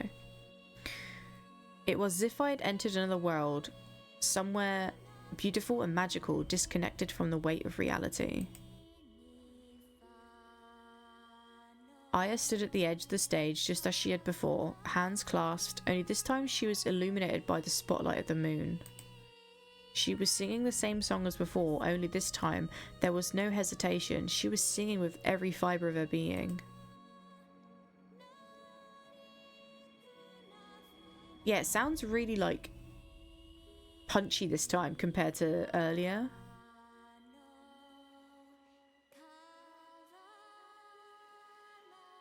Screenshot.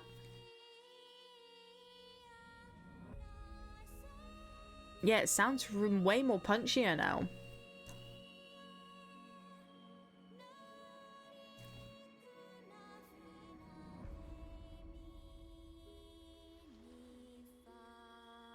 The song still had an innate softness, but the power of her words boomed through, almost as if it had become a lighthouse. A faint light pulsed from the top of the tallest peak. Oh, screenshot that.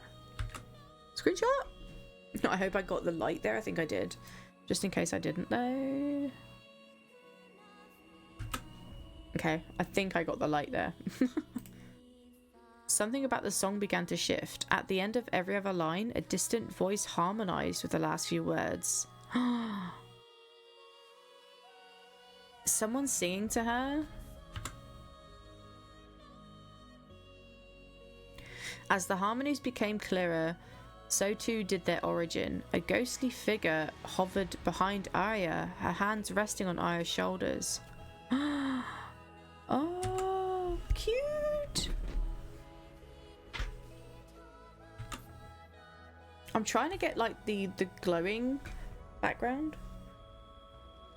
So that person's alive then? Was it the girl from the beach who had led me here? Melody? More lights appeared with a second voice. Oh, we got more lights! Dude, this is creepy, but also like really cool. Just give me the bloody lights!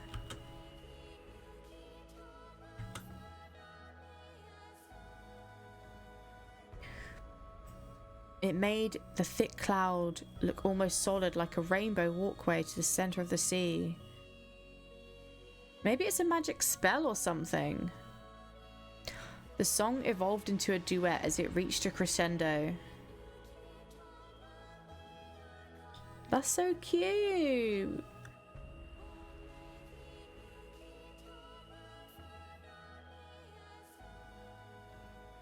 The voices were so different, yet at the same time it was as if they were one, unable to exist without another. The light that emanated from the spire furthest away outshone the others. It pulsed rhythmically, almost like a heartbeat, a piece of Aya. The duo held an extended harmony as if putting their entire life force into a single note.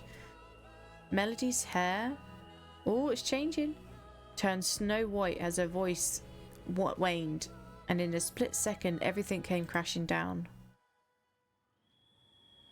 The warmest note was superseded by the coldest scream as the apparition disappeared and Aya fell lifelessly forward. My heart stopped. I ran towards the cliff edge.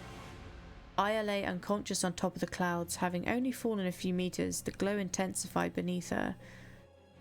I lay on my stomach and I tried to reach down to her, but she was too far. I had no choice. I took a deep breath before jumping down to join her. My feet sunk slightly into the cloud, and for a second I thought I'd fall through, but didn't. Aya? I whispered hoarsely. There was no response. I put the back of my hand over her mouth and felt her warm breath. Okay, she's alive, that's the main thing, I thought to myself. I collapsed next to her, giving myself a moment to focus on my own breathing as I tried to slow down my heart rate. There was no way to reach back up from here, and I had a feeling that the unlit cloud wouldn't be solid, which left us with only one option: to follow the path. I cautiously tested my theory, back walking from Aya, leaning back and gently applying pressure to each footstep before committing. The illuminated areas weren't firm, but they still offered support. It felt a little like walking through deep snow. As expected, the further I got from the light, the further my feet sunk into the clouds. The bright light on top of the further spire still beat rhythmically as if it was calling out to us. I held two fingers firmly on the side of Aya's neck, as the pulsing of the light was indeed perfectly synchronized to our heartbeat. With our destination decided, I gently hoisted Aya over my shoulder and we began our otherworldly trek. The journey was longer than expected and was a strange mix of arduous and exhilarating. The fear of falling quickly dissipated, but the malleability of the cloud along with the weight of Aya made my footsteps heavy. On the other hand though, how often do you get to walk through the sky? The air felt fresher, more alive, and the warm glow of the colourful lights offered a soothing support. Each footstep left a glowing imprint that faded after a few seconds, and I wondered if they could be seen from below. The towering shards that jutted out aggressively from the depths of the sea offered brief respite. I never thought I'd see them up close. Each seemed to have a distinct identity that had held pride. It was almost as if I was meeting eccentric dignitaries one by one on the way to meet the Queen. As I approached Her Majesty, I was taken aback by how much taller she was than her subjects, almost defiantly so. She had stayed tall to keep watch over them. Even more curious is that the rock had eroded in such a way that it left a crude set of stairs that seemed to just start from the top of the clouds. Maybe she had known this day would come, and had patiently prepared for it over the course of hundreds of years. The steps were narrow, and the climb would be steep. I contemplated taking Aya with me, but it would have been impossible. I would need to use both hands to reach the top, so I had no choice but to leave her at the base. I rested her gently against the rock and promised I wouldn't be long. Aww. Despite the icy breeze, my brow quickly moistened. The climb was not only nerve-wracking, but physically taxing. I clamped onto the rock as tightly as it could, but it was wet, which made it very difficult to keep grip. No! My hands were bleeding, but my feet slipped more than once, so I needed to stay vigilant. I had promised Aya I'd get her home. The light became painfully bright, so I avoided looking up as much as I could. This wasn't an issue though, as I needed to focus on my feet anyway, and the light illuminated every nook and cranny. The source was a small alcove near the top of the spire. It was at an awkward angle, and so I had to swing around the rock to get a clear look, squinting as I did so. What I saw was breathtaking. The alcove was lined with frantically sparkling crystal, and in the centre stood a single stunted stalagmite, if I said that right, which formed a pedestal. On the pedestal sat a feather, the feather that Melody had asked me to retrieve. I held my breath, and my heart burned as I cautiously reached out towards it, my other arm wrapped around the rock. I stretched just as far enough to pincer it between the ends of my index and middle fingers. As I swung back around, the feather darted away as if caught by a gust of wind. I went to grab it, almost falling in the process, but it was too late. It swayed back and forth as it fell towards Aya, landing softly on her chest. Aya gasped with her eyes opening wide as the feather sunk into her chest, bright blue light spilling from her as it forced its way in. Aya! I screamed frantically, trying to decide whether or not I'd survive jumping down to her. Slashes of coloured light cruelly etched away at her skin. Her face held an expression of terror as she reached up towards me, but her eyes were lifeless, a blank canvas reflecting the blue glow that began to engulf her. "Bibi!" she croaked in a voice I hadn't heard before. It was a horrific sight. I wanted nothing more than to look away, but I couldn't.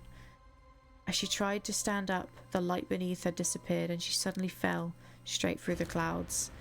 She let out a piercing scream which was abruptly silenced as she collided hard with the rock. The glow that engulfed her immediately disappeared. The ordeal concluded with sharp splash seconds later. Without thinking, I closed my eyes and jumped from my perch. I expected to fall through the cloud too, but that wasn't the case. Instead, my feet sunk into the fluffy mass at odd angles, causing my legs to buckle, but I felt no pain. "No!" I shouted, repeatedly punching the floor, trying to break through. "Aya!" Fuck, fuck, fuck. Depending on the angle she fell, there's a chance she could still be alive. I needed to get down to her. I looked around and saw that, although the clouds still held their glow, it was rapidly dulling. I needed to get away from the rocks whilst I still could. I picked a direction, closed my eyes and ran, knowing that eventually I'd fall through. It became harder and harder to feel any resistance until I wasn't sure if I was still running at all. The dampness of the cloud whooshing past my head caused me to instinctively open my eyes, and I was greeted with the vastness of the night and an inky sea below. Despite being beautiful, it was terrifying and seemed to last forever. I kept my legs together and pointed my toes downwards, trying to create as little resistance as possible. The water felt almost solid. The force of the impact travelled up my body like creeping ice. Scene change, everybody. We're in the sea now. Hi Zabi, welcome on in. I hope you're well. This is a really wild story, by the way. I feel like it's better, like you can see the image without my webcam on, but hello, I am here. I'm narrating the story. It is wild. It is wild. Okay, so we're diving after this little girl that randomly showed up in our bedroom like 2 days before. I understand, it feels the same way. I'll just say buckle in. Just buckle in and enjoy.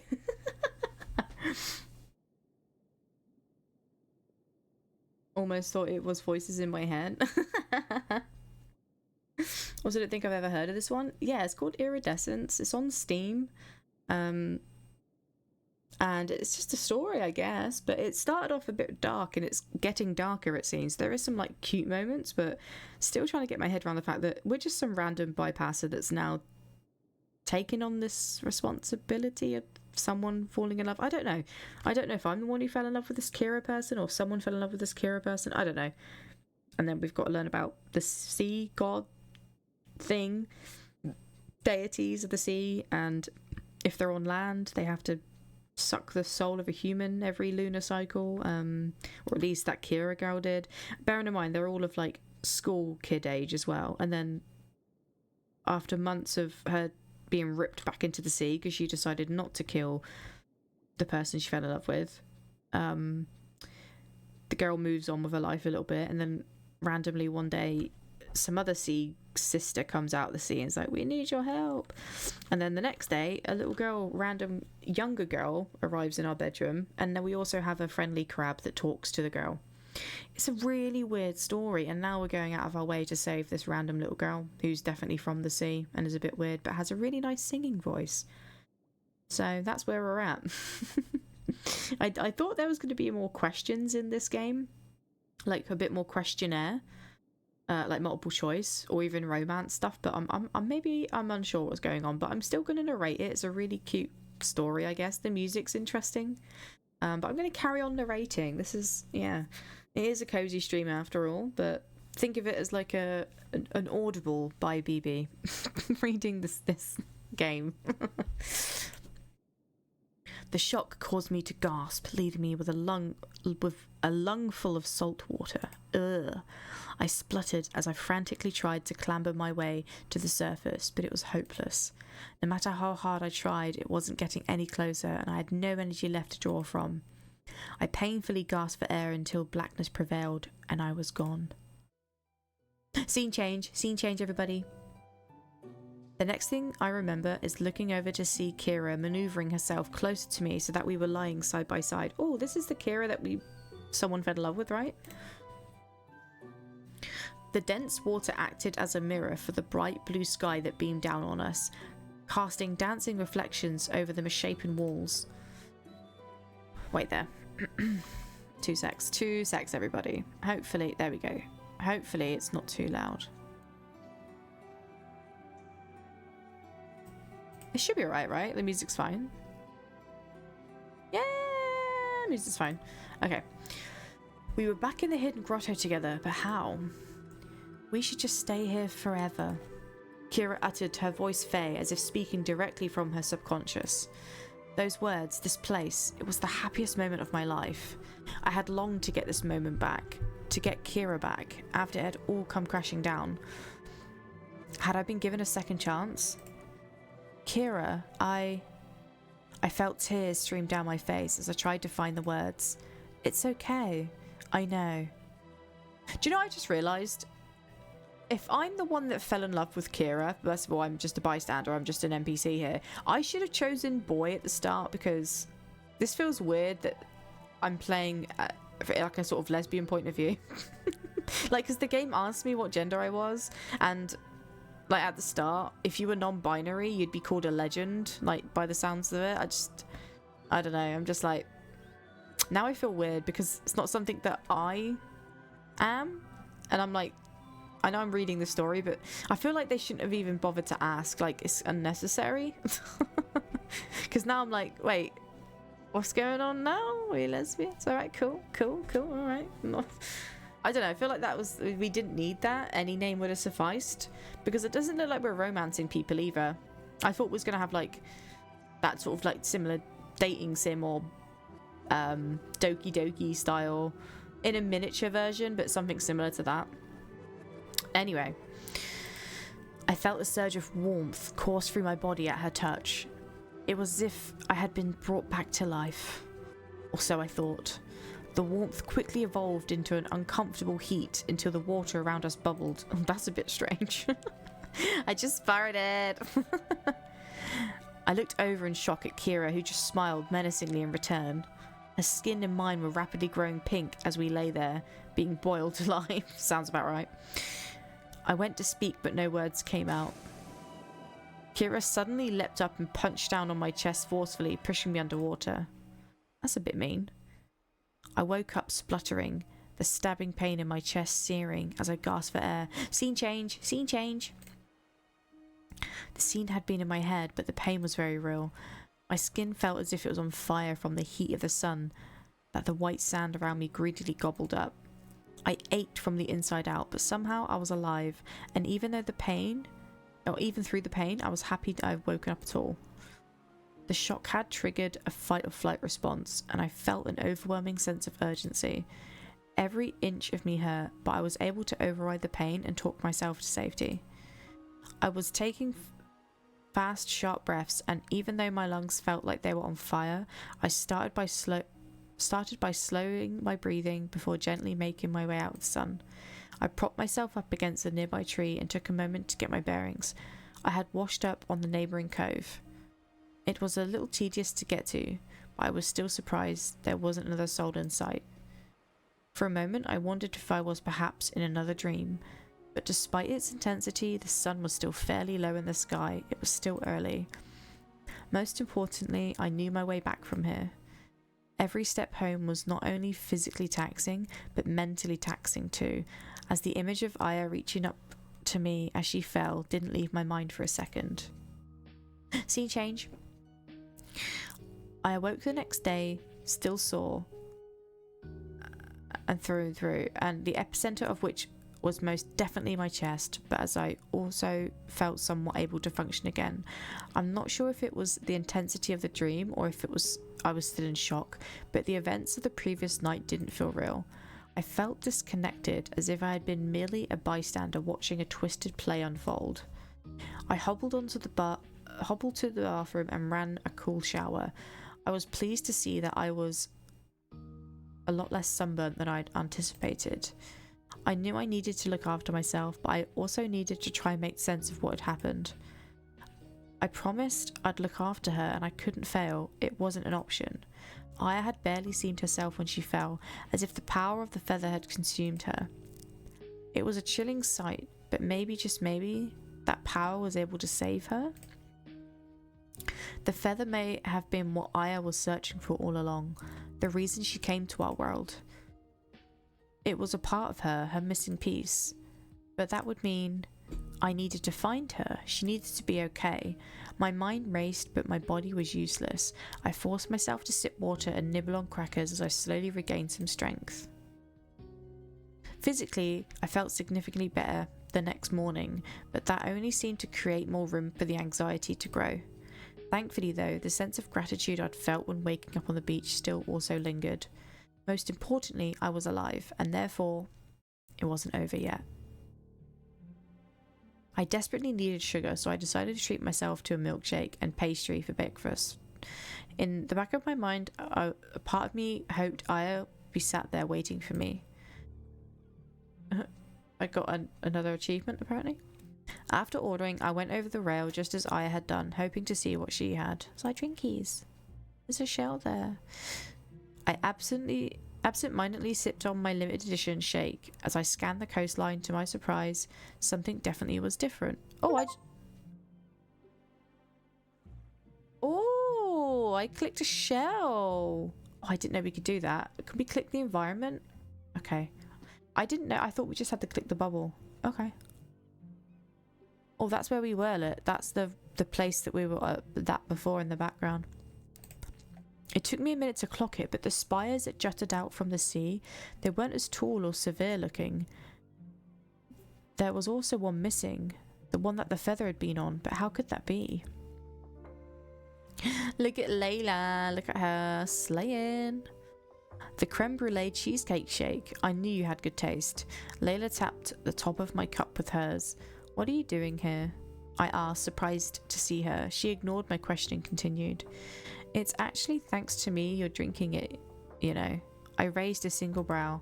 I suggested the collaboration to my dad. The cheesecakes are special in the cafe just down the road. You may just be my new favourite person. Not the first time I've heard that today. Wait, hold up. Your family owns Moo Moo Shake? You're speaking to Princess Moo Moo in the flesh. I shot her a confused look as I tried to hold back laughter. I used to love the nickname as a kid. My parents said I went around mooing at everyone I met. These days it just gives me a complex, but my parents still basically always call me that instead of my actual name. Great fun in public. She rolled her eyes, but her fondness for her parents shone through all the same. Why does it give you a complex? I think it's very cute. I mooed teasingly. Oh, so you think I'm cute? I blushed, having suddenly forgotten every word in the dictionary. No. I wish I'd played this as a bloke, knowing that every character was going to be a woman. Yeah, of course you don't. Layla teased. This only exacerbated the redness in my cheeks, so I turned away from her, trying to distract myself. I looked back out to the sea, curious to see if my eyes had played a trick on me before. Nope, the landscape was absolutely different to how it was that night.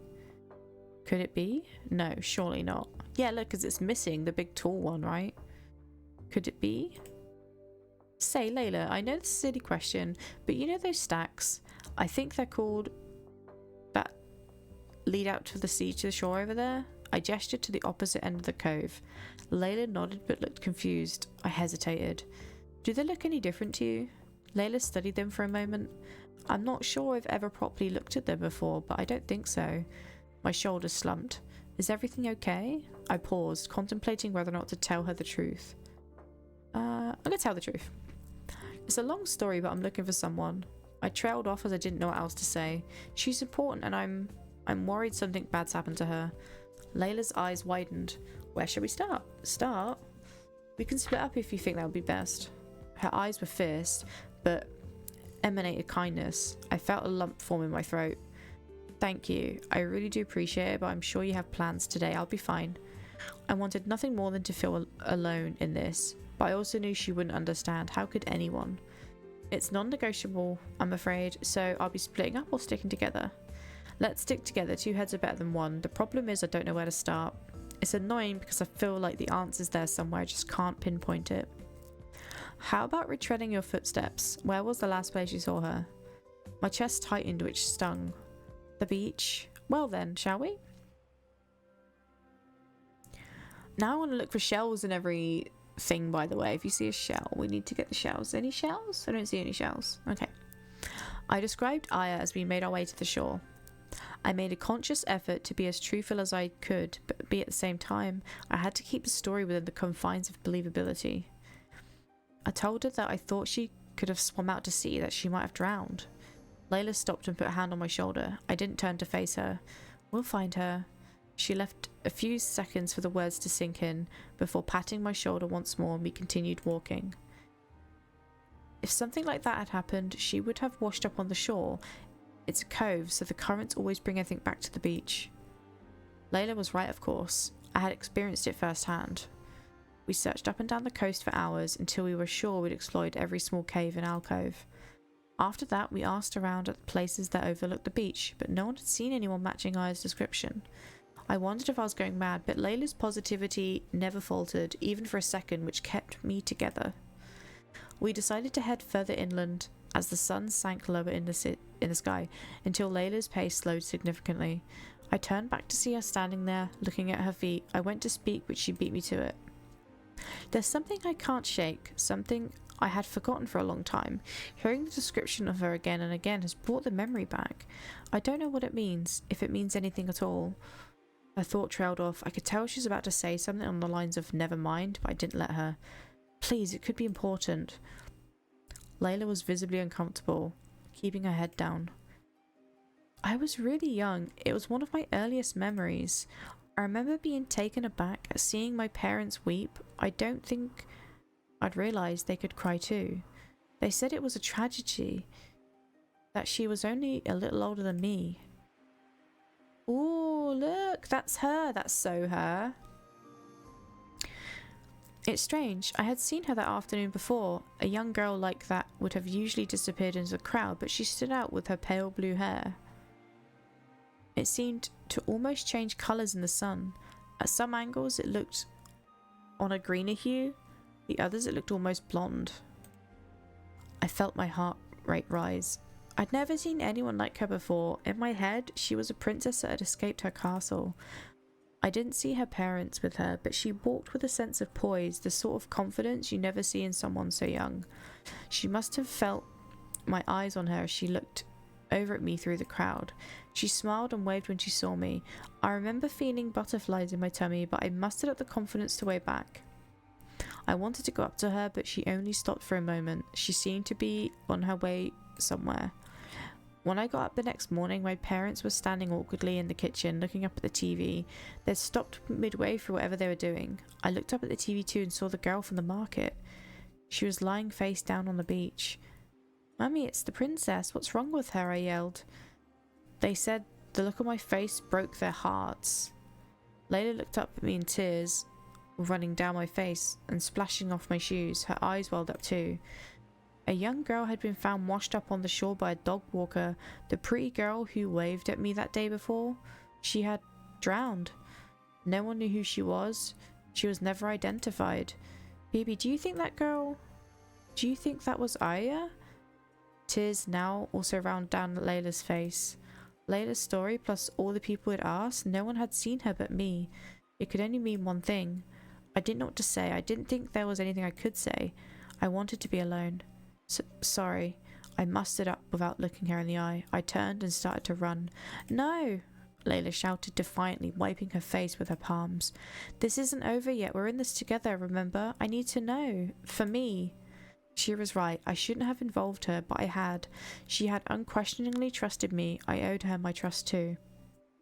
I wiped my eyes before turning back to face her, but the tears still came. "I'm sorry, you're right. I didn't know who she was. Oh, I didn't know she was dead." I could barely get the sentence out. "I know," she said sincerely. "How long ago did it happen?" "It was 11 years ago. I was just 6 at the time. Look, this is going to sound crazy, and maybe," she cut me off. "You can tell me." She walked over and took my hand in hers. "When Aya suddenly burst into my life a few weeks ago, I had no idea who she was, and she didn't seem to know either. I thought it's only been a few days, by the way. Did not know. I promised we'd figure it out together, and that I'd get her home. It was strange, but it makes sense now why no one had filed a missing persons report for her. And today, no one in town remembered seeing her, despite Aya being with me the whole time. It's just like Kira all over again." "Kira?" "She was in our class until recently." Layla looked puzzled. I swallowed to clear the hard lump in my throat. But when she died, everyone forgot about her, as if she had never existed at all. I had never said it out loud before, not even to myself. "I don't think they're from our time." Layla's expression remained unchanged. She hesitated before speaking. "Yes, Aya died years ago." "No, you don't understand. I mean, I looked at Layla longingly, silently begging her not to make me say it. I felt like I was going to throw up. See, events of people from other times. Layla remained silent for a moment before opening her mouth to speak, but she stopped herself. "I wasn't sure it was true myself, but it's happened before. As time passed, I was able to convince myself the events were just dreams, or episodes as my parents called them. But I don't think it's ever been this vivid or prolonged before. This island has triggered them to a whole nother level." Layla was studying my face. Some of the warmth had left her eyes. I could tell she saw me differently now. I couldn't stop though, as if someone had demolished a dam and the water it held back had no choice but to flood through. For as long as I can remember, but without being directly told, I knew never to talk about it to anyone. I loathed myself whenever it happened, but I can't do that anymore. I don't have room left for any more shame. I think it affects me physically too, you know. It would explain why my symptoms have been so much worse since I've been here. The doctors don't know what it is, but medication for chronic seizures usually keeps it at bay. Layla's face softened and concern filled her eyes, which immediately made me feel guilty. "I'm sorry. I've never said any of this out loud. I don't know how much I should say, or even if I'm saying the right things at all." Layla giggled. "It's okay. I don't know what to say either.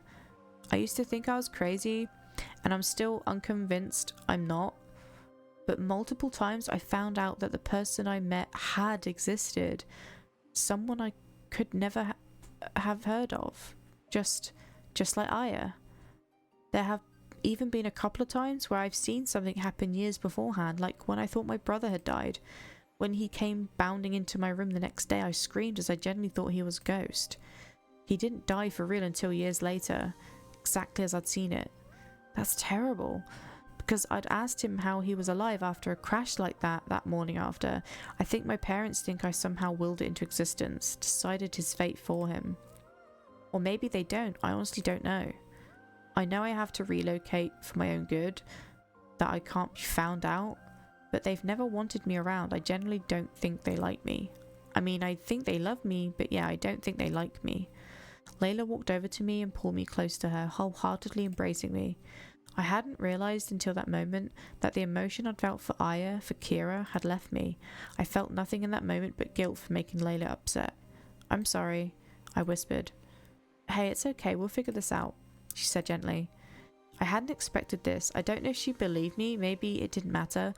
She was there for me, and that's all I had ever really wanted from anyone. Layla walked me home after our chat and made sure I had everything I needed before we parted ways. Scene change, scene change. So we have powers? We have powers? That's crazy. It's a really interesting story though. It's like, it started off a bit mystical and dark and a bit like creepy, but now it's like taken a really sort of sad turn. I was exhausted and fell asleep quickly. I awoke the next morning with a pit of anxiety in my stomach. Fucking idiot, I said viciously to myself under my breath. Why had I told her? I barely knew her. I winced as I opened my laptop. One new notification. A message from Layla. Fuck. I took a deep breath before opening it. "Hey, I hope you're okay. I know that was a lot. Could you please meet me this morning?" I was relieved it wasn't as bad as I had feared, but the fact that she wanted to see me right away made me feel anxious. "Of course, when and where?" She replied right away.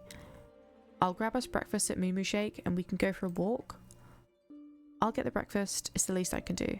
No, it's fine. I know the owner." "Well, if you insist. I'll make my way over in a min." Super. I got dressed, brushed my teeth, and made my way out. It was a lovely day, not too hot. Scene change. I feel like I've missed all the like secret shells in this now. Seeing Layla wasn't uncomfortable at all. She greeted me with a warm smile and beckoned me over. "Hey, what shake do you fancy?" Surely it's got to be the Princess Piddle Puffs or Momo Mochi Matcha, please. That one sounds funny. "Of course, your wish is my command," Layla said with a wink. We decided to get out the sun and drink them on our way down to the beach. "So, I've been thinking, yep. What if you're meeting these people for a reason?" This took me aback. I had always considered it a curse, a punishment for something. What could the reason be? "I don't know. Maybe we can work that out together. Tell me more about Aya and Kira, was it?" "Sure, you might want to sit down though." It felt good to talk about them. It made them more real, as if they were still here. Layla took the information in her stride, and again, I wasn't sure if she believed me, but it didn't really matter. She listened, and that's what counted to me. So I was right then. Layla was looking at me intensely, but it wasn't clicking. "There is something more behind all of this." "What do you mean?" "Kira, Melody, and Arya, you're inherently linked to the world under the sea. It must need someone with your gift. No, it must need you." Gift? That word threw me, but maybe Layla was right. This was bigger than me. So let's go through what we know about each of them. We don't know when it was or if it's yet to happen, but the sea lost its guardian when Kira fell in love with you. Melody came from the future to try and prevent a calamity that happens in her time. She's also linked to Aya in some way, at least through their song. And Aya? Layla stopped to think. And Aya was missing a piece of herself when she died. Maybe that's even how she died, looking for it. Well, now that you found Aya's feather and she's whole again, maybe you've changed history and she's still out there. At that moment, the remnants of Aya's scream echoing as she collided with the rocks rang in my ears. I really hope so. Layla was lost in thought. "You know what? I have an idea. Meet me at the dock at 8 p.m. I raised a brow in response. "Trust me." "I do." Scene change. This is such a pretty scene. I wish I could like see the full image. The dock was small, so it wasn't hard to spot Layla. She was by the small boat branded Joy. "Evening, Captain." "You ready, sailor? Are you sure about this?" "No." That'd be me. But it's worth a shot. The sea was almost deadly still as the large, bright full moon rapidly replaced the deep orange sun. And with that simple switch, our destination was clear. I'd had a feeling this would be her move, and it was a smart one. The stillness of the night inherently felt somber, which spurred me to try and lift the mood a little. How's old Joy holding up? Despite her age, she's still chugging along nicely, bless her. Layla patted the control panel lovingly. You know, Joy wasn't her original name. She was only rechristened last year. Oh yeah? It's cheesy, but Dad renamed her to surprise me. He grew up going fishing on this boat with his dad and was gifted it on his 18th birthday. It's always been his absolute favourite thing. It was a running joke that he loved her more than me. Him and I had gone through a bit of a rough patch. She hesitated before continuing, choosing her words carefully. It turns out I am not the person he'd hoped I'd be. The whole thing was a learning experience for us both though, and we're closer now than ever. I could tell he was emotional as we went down the dock. He showed me the freshly painted boat and handed me the keys, saying, I know it's a little early, but she's yours. He finished up by saying, you have and always will be my pride and joy. It's silly, Layla said, wiping her eyes and clearing her throat. I think that's meant to say throat. I don't know. But it's also the nicest thing anyone's ever done for me, you know? Her voice went up at the end of the sentence, as if it's about to break. I went to speak, but the islet had crept into view, and with that a pit of trepidation formed in my stomach. I think I'm going to need your help mooring up if that's okay. Of course, I'll follow your lead. It was my first time seeing the islet so empty and quiet. Maybe it's just because I hadn't seen it like that before, but it felt cold and imposing, as if we were trespassing somewhere we shouldn't. Layla walked with purpose to the small pool in the centre and placed the candles she brought around it. As she lit them, her gentle voice broke the islet's spell. I used to love listening to my grandfather's magical stories about the island as a child. He seemed to have endless supply. As I got older and looked back, I came to really admire his creativity. I had a thought earlier though, which prompted me to pay him a visit. What if there was some truth to his stories? His eyes lit up when I asked him where he had heard them. He said that I told him I was too old for stories now, and asked fondly if I remembered the song he used to sing me. I had completely forgotten it, but in that moment it came rushing back, and I have a feeling you might know it. Layla leant down, closed her eyes, and clasped her hands together just as Aya had done. Oh, screenshot.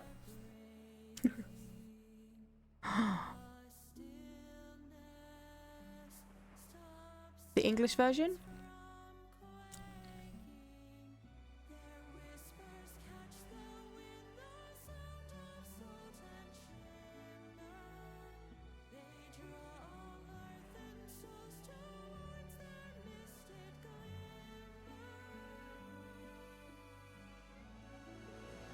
As the song progressed, the light began to spill from the pool until it became almost blinding. I wanted to look away, but I couldn't.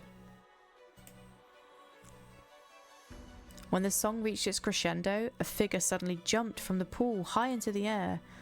It was hard to make out in the darkness, but it spread its wings wide before gracefully diving back into the pool. Screenshot. It's so pretty, look at that! She emerged again and rested on the edge, looking up at us. Half fish, half human, her tail was covered in...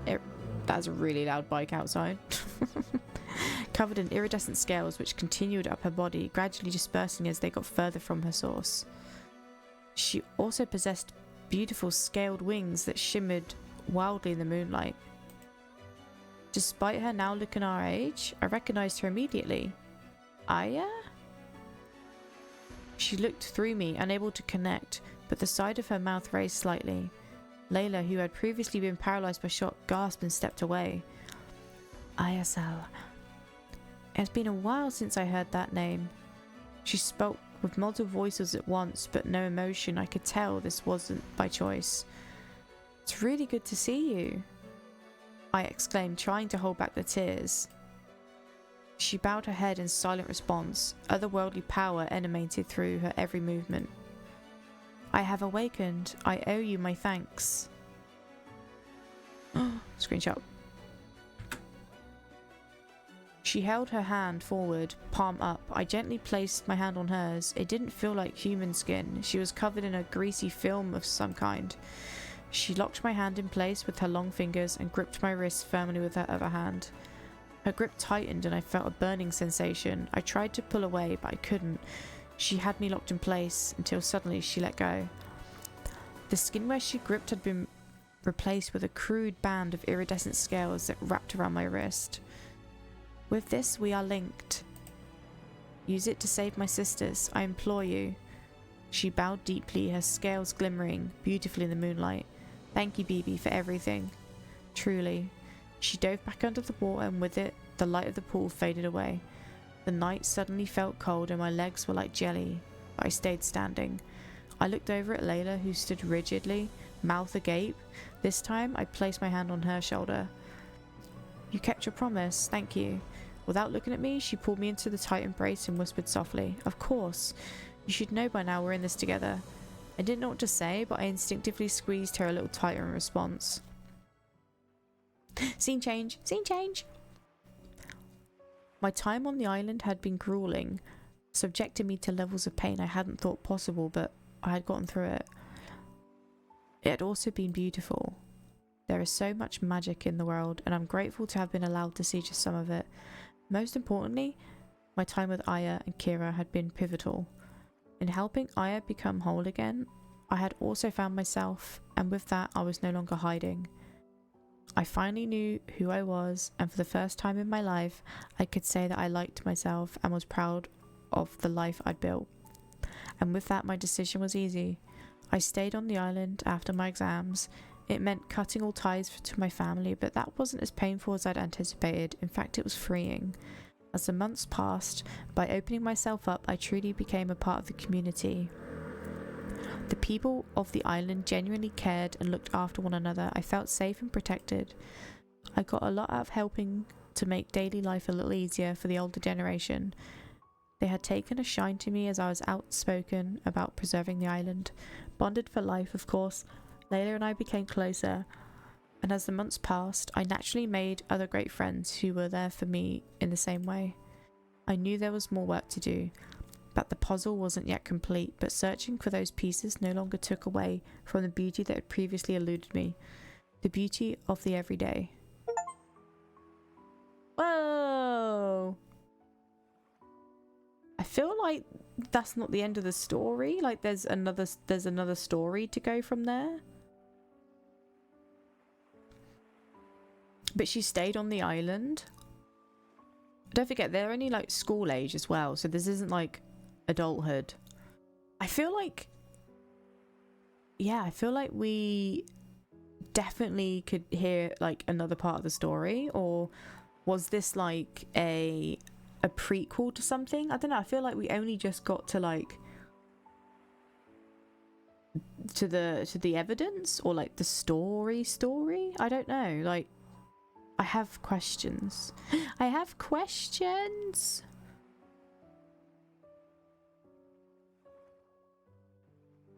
That was cute though. That was cute.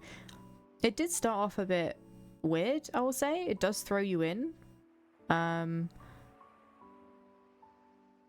Also, I got the impression that there's going to be more multiple questions and that they were going to have a big difference, but I don't know if they had a big impact. And also, I don't understand the whole choosing your gender at the start of the game, because it's not a kind of a game like that where it matters as much. But I'd say aside from those things, the story just, it kind of was like a roller coaster.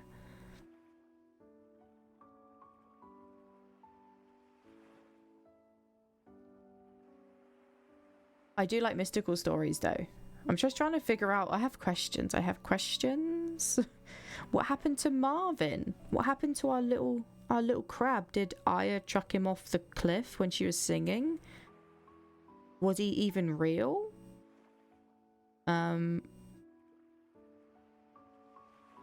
What happened to Kira? Is Kira from another time? Or is she just the deity that we saw was she even real as well? Because there was like the conclusion when she decided to talk to Layla and was like, oh, I clearly have a gift, I can see through different times, or she can see ghosts. But then they claim that Melody is from the underworld, like the undersea world, but from the future. So yeah, it's kind of like, okay, so that's what I mean. Like, it feels like this is a prequel. The devs have got another game. I might actually see if that other game is the prequel to this or sequel. I don't know.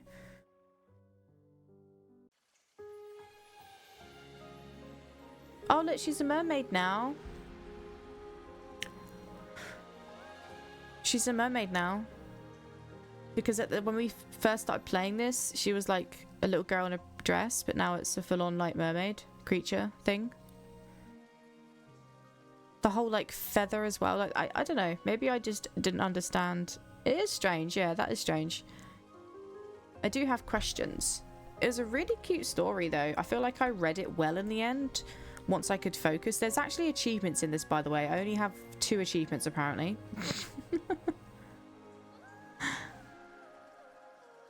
Apparently there's different options you could choose for the multiple choice to like fail the thing, to not bond with people.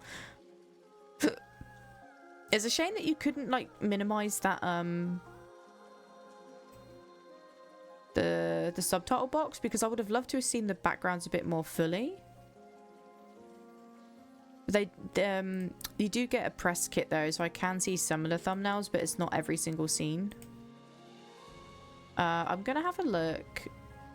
I'm pretty sure they did have another game in relation to this.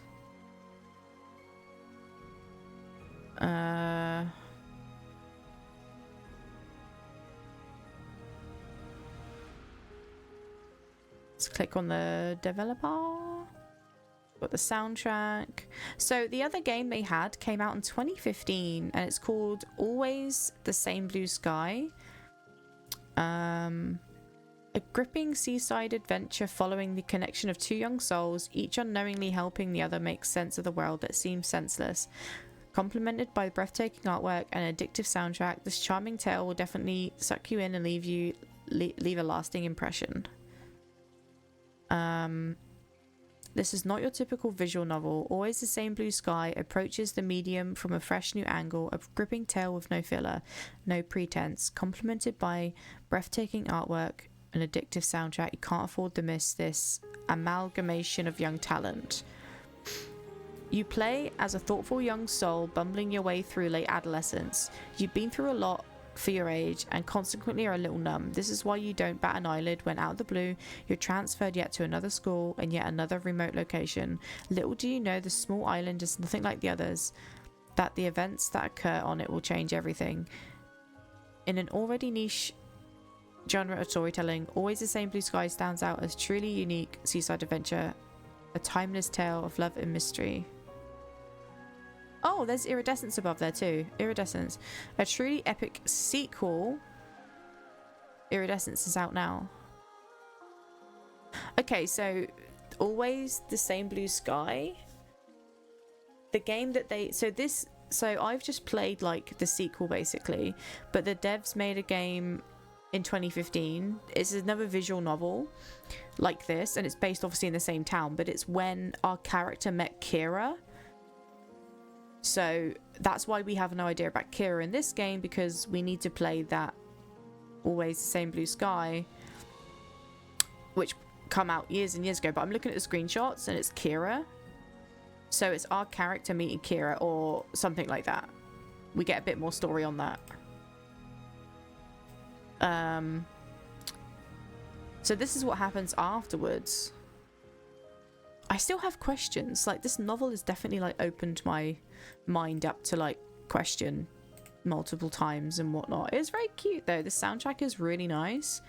I might even have to download like the singing version, like, because that was really pretty and I love stuff like that to help me fall asleep. So I'm honestly gonna out of 5 stars for this game, I would say if you're just looking for something zen, with some easy achievements, a cool soundtrack, not difficult. There is an option to just skip through the chat really quickly as well, but I just want to read everything at my own pace. But the music, honestly, it's even funny, like, when you had all the epic sort of battle dungeon music going. It was really well done. It didn't feel fake or... Yeah, it just felt quite intense, I'd say is the word. A bit intense for the scene that they were in, but I mean, it made sense when she was looking for Aya and she's worrying and like going out in the fog and the sort of storm, and then yeah, the singing, all that was really, really cute. It definitely felt magical at some point. The start of it though, they throw you in and it is a bit weird if you're just starting something like this. But yeah, music, I'd give it honestly a 5 out of 5. I enjoyed it. I definitely want to get the singing, like I said. The story, I'm gonna give it a 4. I'm not gonna get a full-on 5 because it is a little bit weird. I'd definitely give the story a 4 because I think they could have maybe gave us a bit more closure at the end, because if this is the sequel, and I've not played the prequel, so I don't know about Kira and all that stuff, they could have just gave me a bit more closure for me understanding that game, I suppose. I would say mechanically and graphics. So the graphics and art style is really good. It's really pretty. I liked it. Not too crazy, easy to read, and to expand that world in your view. When I like reading, and I like, if I have an image, I can then expand and I can imagine what the whole island looks like, or the whole town, or the whole house. I can imagine what everything looks like. So I like that they left a lot to imagination, but it's still, you had something to look at basically. I will say though, so yeah, the graphics again is really pretty. I like that, give that sort of 4.5 out of 5. The mechanics though, like, I didn't like that the subtitle box was like really large. And I don't think there is a thing that you can change for that. It just felt like I couldn't look at the screens. I wanted to just look at the background on its own. In some story games like that, they allow you to pause and then like minimize the chat, and then you can just like screenshot or just, you know, look at the background and listen to music. I wish that could be something they could do. I don't know. That would be cool. But yeah, you couldn't really minimize the chat box, which sucks, because it takes up quite a lot of space on the screen, basically. But yeah, it was pretty good. Overall, I'm going to give this, like, game, like, 4.5. A 4.5 out of 5, I reckon. It was really good. I enjoyed it. It's cozy. Just what I needed today. I needed a cozy vibe. But yeah, thank you so much to the devs as well for giving me a key. I'm not sure if it was Neo Knight themselves, because it's through, like, you know, a place where you can ask for a key if you're interested in a game, and I like the look of this one. I was invited to apply for a key and I just said yeah, I'm willing to give a story game a go to like break up my Steam inventory a bit, because I've got so many like gaming games, if you will. The soundtrack's really pretty though. Definitely recommend it, and definitely recommend if you're buying this game. I've got a link here. There we go, Eerie. If you click that link, it lets the devs know as well that you've shown an interest, even just clicking the link. But yeah, that's really cute. Really, really cute. I like that. I did like that. I definitely want to play the prequel. Definitely. But yeah, that's going to be my stream today. Thank you everyone for hanging out and lurking. I hope you enjoyed reading time with BB. Next stream, I've got some spookers to play, I'm gonna call them. Just some creepy games. They're demos though. I think there's 2 of them. Is it 2? I forgot. Yes, it is 2. So I was gonna do them this stream, but I didn't want to essentially like forget about this game, because I've got a few in my backlog now. But I'm glad that we got this done. It's so pretty. But yeah, next stream on Friday, we've got a demo. No, I'm Not a Human, and also Last Report. I don't know how long they're going to be though, but I am going to start a bit earlier on Friday, because as far as I'm aware, I'm pretty sure we've actually got the community repo night again, but I'll double check on that. So I like to make sure that I'm there for that at the start, which means I need to adapt my Friday stream time. Providing that I'm well enough, of course, because as you know, I'm fighting pain daily and my stream days could change, but Friday is the planned date. And then next week, I will be giving away free game keys for Rent Lord, which is a really cozy, cute rent management simulation game, made by the same devs that we got the other game that we played last stream.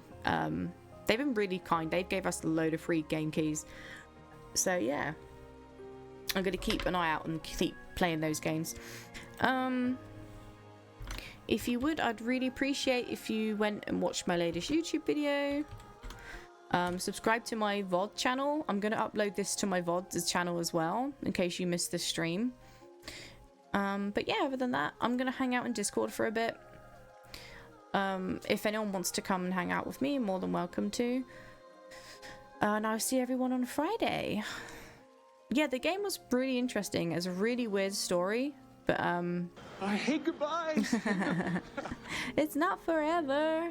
Nah, I need to play some late night DBD. I'm trying to grind those cakes before the event ends. It's definitely an interesting story game. I 100% recommend it. I'm going to give it a thumbs up on Steam as well. The way I was like, I can't hear, realised my headphones was off. Yeah, it's really good. It was really good. Interesting story. It was wild, but I'm glad that we got through it together. And thank you for everyone just hanging out for me. I know my streams have been like really distant. This is my first stream back for a while. As you all know, my health's been all over the place, but I am active on TikTok and Instagram. I try and be updating on there daily, posting selfies, my daily life and thoughts, you know, all that crap. But yeah, stream wise, I think it's just the energy and like feeling like, I don't know, I'd rather just be making YouTube videos, you know.